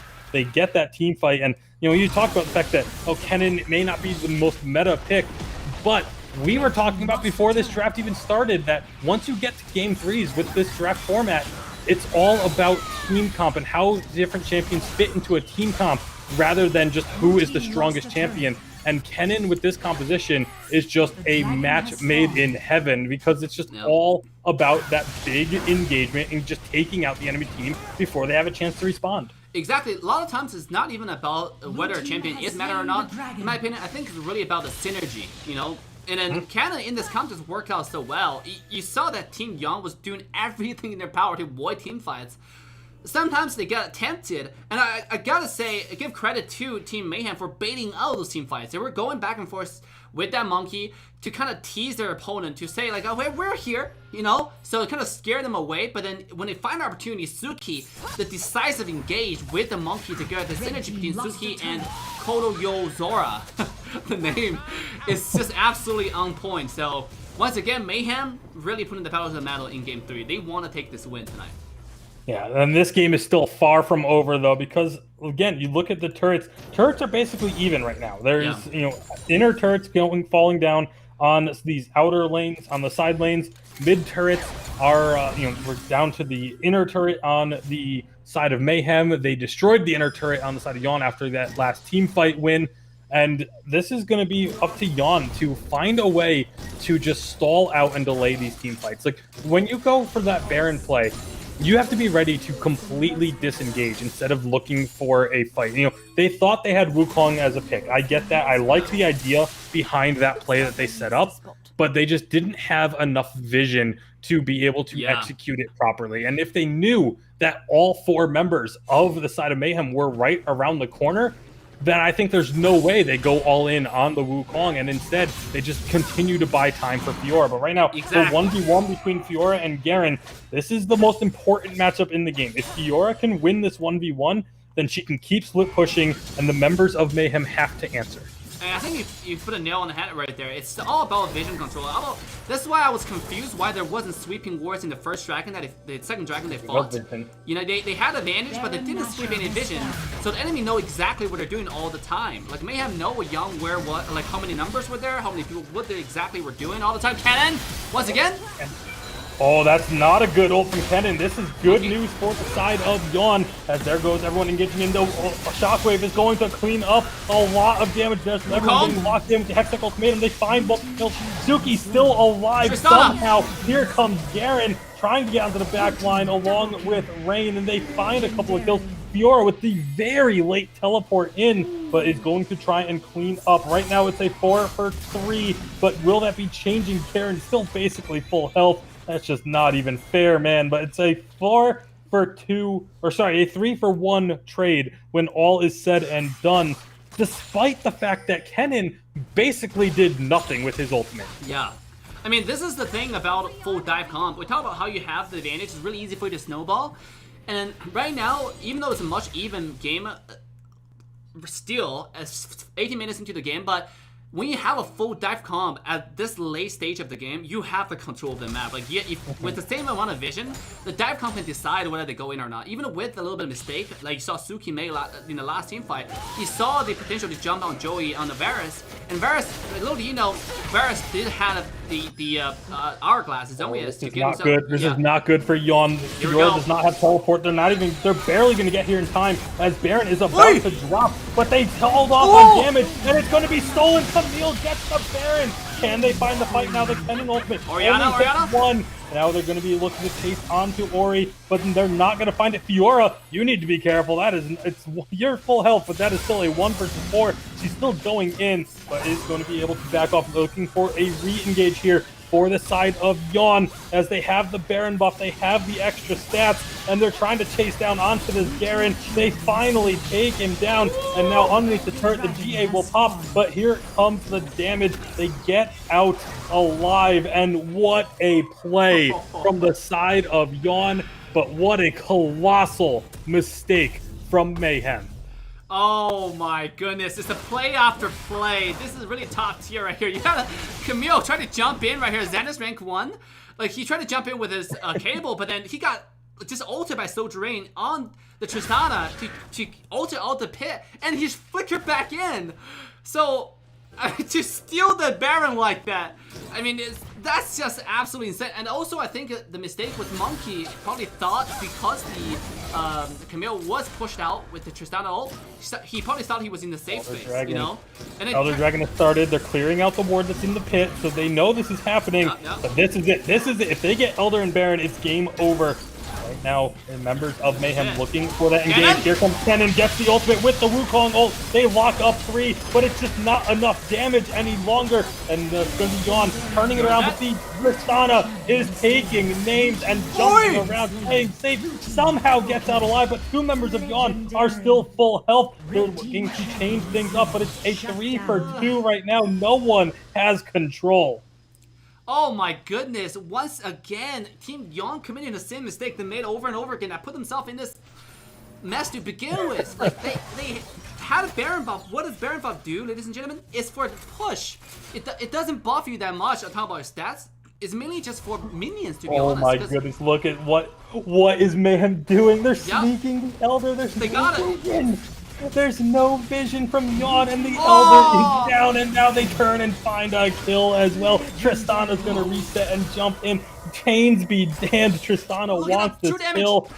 Double kill. Blue team lost a turn. What a turn of events. Mayhem, we talked about game 1, their objective control was so good, and they come through again here, sneaking the Elder Dragon. They have to clear up some minions in their base real quick, but they have multiple members here pushing onto this middle turret, and they don't have to worry about the enemy AD carry. Varus is dead for 20 seconds longer, and here comes all of Mayhem looking to try and close this out. Oh my goodness. I mean, what a game. What a game this is. I gotta say a few things. I think really Yawn giving the game to the opposition. They had advantage. They had a game plan. They executed good mid to early game. But then all of a sudden they were kind of overconfident in their ability to team fight because of the goal advantage. It gave that the false delusion. And now bottom line, Fiora. Fiora's going to be having that 1v1 with Kennen, but Kennen gets the stun. It's not riposted, but now Fiora is able to turn it back around. There's going to be the stasis, and it's going to be Kennen somehow taking that 1v1 against Fiora.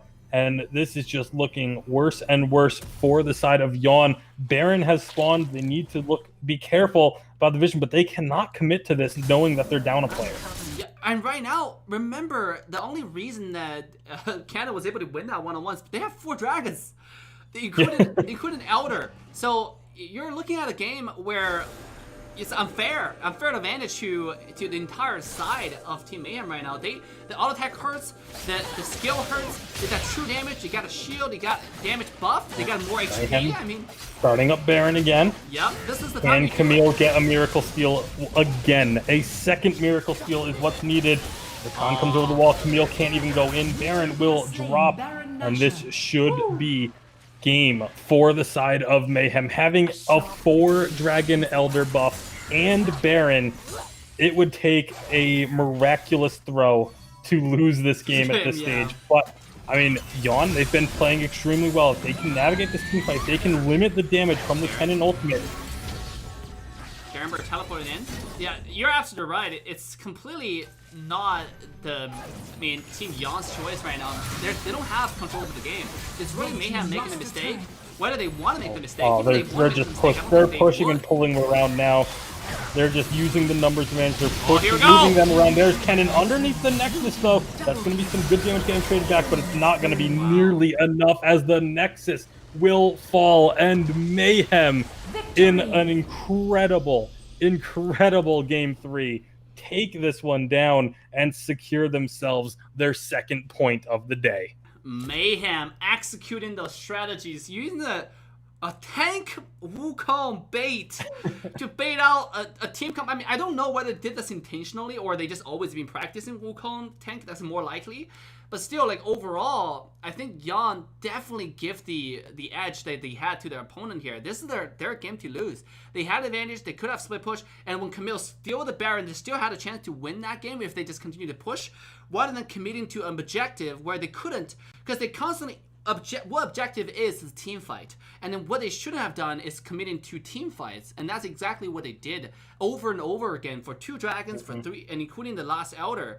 What they could have done is just go split push with that Baron. They could have poked really well, because the poke comps works best in lane, where Orianna shines, where they know exactly where enemies are, where you force enemies position, and then on top of the Baron buff, they could have done a lot better this game. So still, big shout out to Mayhem for pulling out the bait, for pulling out the wombo combos from Suki and Kodo Yozora on the Wukong. That was incredible. That was insane to watch. And Soldier Rain, 12-0 and 8 on the Tristana.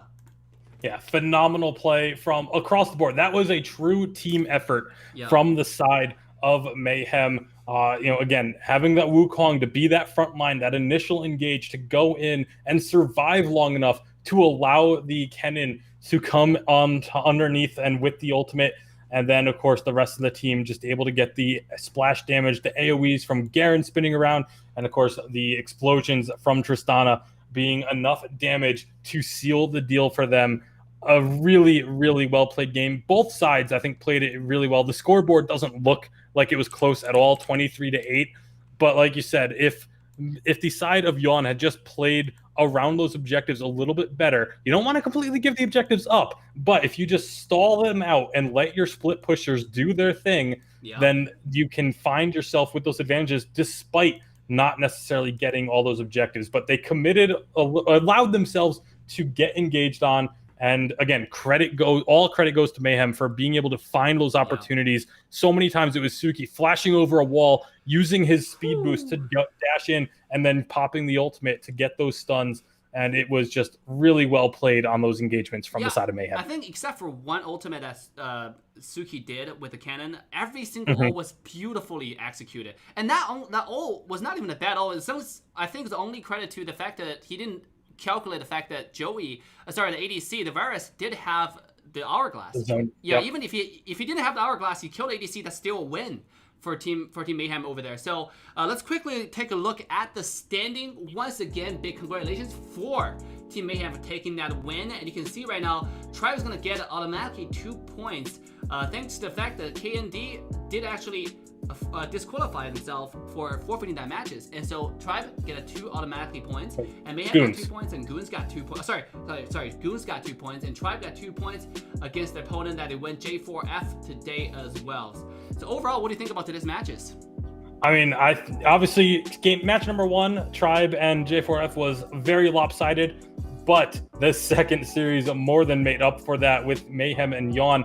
And again, want to talk a little bit about the fact that the way these standings work is the fact that you get 1 point per game win. Doesn't matter if it's a 2-0, doesn't matter if it's a 2-1. If you win the best of 3, you get 2 points. But Yawn with that single point for forcing this to a game 3, that puts them in 4th place, and 4 teams go to playoffs. So those single points can be absolutely crucial. Obviously, it's only day 1. We're going to see a lot of other matchups. We're going to see how these teams stack up against each other. Very curious to see how Mayhem and Yawn do against the powerhouse that was Tribe. And of course, really interested to see Goons getting their opportunities to play, as they didn't have any game today due to the forfeit. So really looking forward to seeing what the rest of the season is going to look like. Yeah, that's really a shame, to be honest. I think like any forfeit should be strongly discouraged, because it doesn't matter how strong your opponent looks, you should be joining the game, because it's an all-round ban pick. So everything's a no. The good teams might be known for one specific composition, but then if you just somehow bait out them to use that composition with your weaker comp and then win with a stronger comp, you might be able to win the game. So even then, remember, this is right now a round robin format for the group stage. So you want to try as much as you want to win that 1 point. Like Tasty was pointing out throughout this entire tournament, you really want to try your best to win every little point you can get to get yourself the best chance to get out of the playoff. Because if you get out of the playoff, there's money to be grabbed, you know. So yeah, absolutely, and that's one of my biggest things I encourage, especially any amateur team that's looking to take that next step and compete in these events. Yeah. When a tournament gives you a maximum roster size, use that full roster size so that you can have your backups. That way, situation, I believe it was one of the players just wasn't able to play today, but they only had 5 people on the roster, and so they don't have a team. So always, always, always use the maximum roster. Get yourself a couple of extra subs. Even if they're not people that you normally play with, just get a body in there so that you can play the game and maybe get a fluke win. Get yourself that 1 point that could be the difference between making playoffs or going home empty-handed. Yep, and guys, this entire tournament is going to be a 3-week continuous battle, continuous brawl among the top competitive teams in North America. It is all powered, all made possible by Trovo.live and Mobile Mayhem. If you have not followed us through all the social medias, make sure to go ahead and do that. Ask for social medias in the link, because the grand finals will be streamed on Trovo.live exclusively to watch the best team in North America compete. If you're a fan, if you're supporting North America scene to find out who has the best chance to represent the entire region, go to the Worlds, this is your chance to support a region by going to Trovo.live. And make sure to follow Tasty Bacon as well on his social medias. As you can see on screen right now, this stream is brought to you by AssassinDave and Tasty Bacon. So go follow him on social media. So with that, that will conclude us for today's stream. Hope you guys enjoyed the show. Hope you guys enjoyed the match. Hope you guys enjoyed the all-round ban pick. We're signing off. We'll see you guys tomorrow at the same time, 7 o'clock p.m. Eastern Standard Time, or 6 Central Standard Time, or 4 p.m. Western Standard Time. We'll see you guys all tomorrow. Have a wonderful rest of your evening. We're signing off. Bye for now.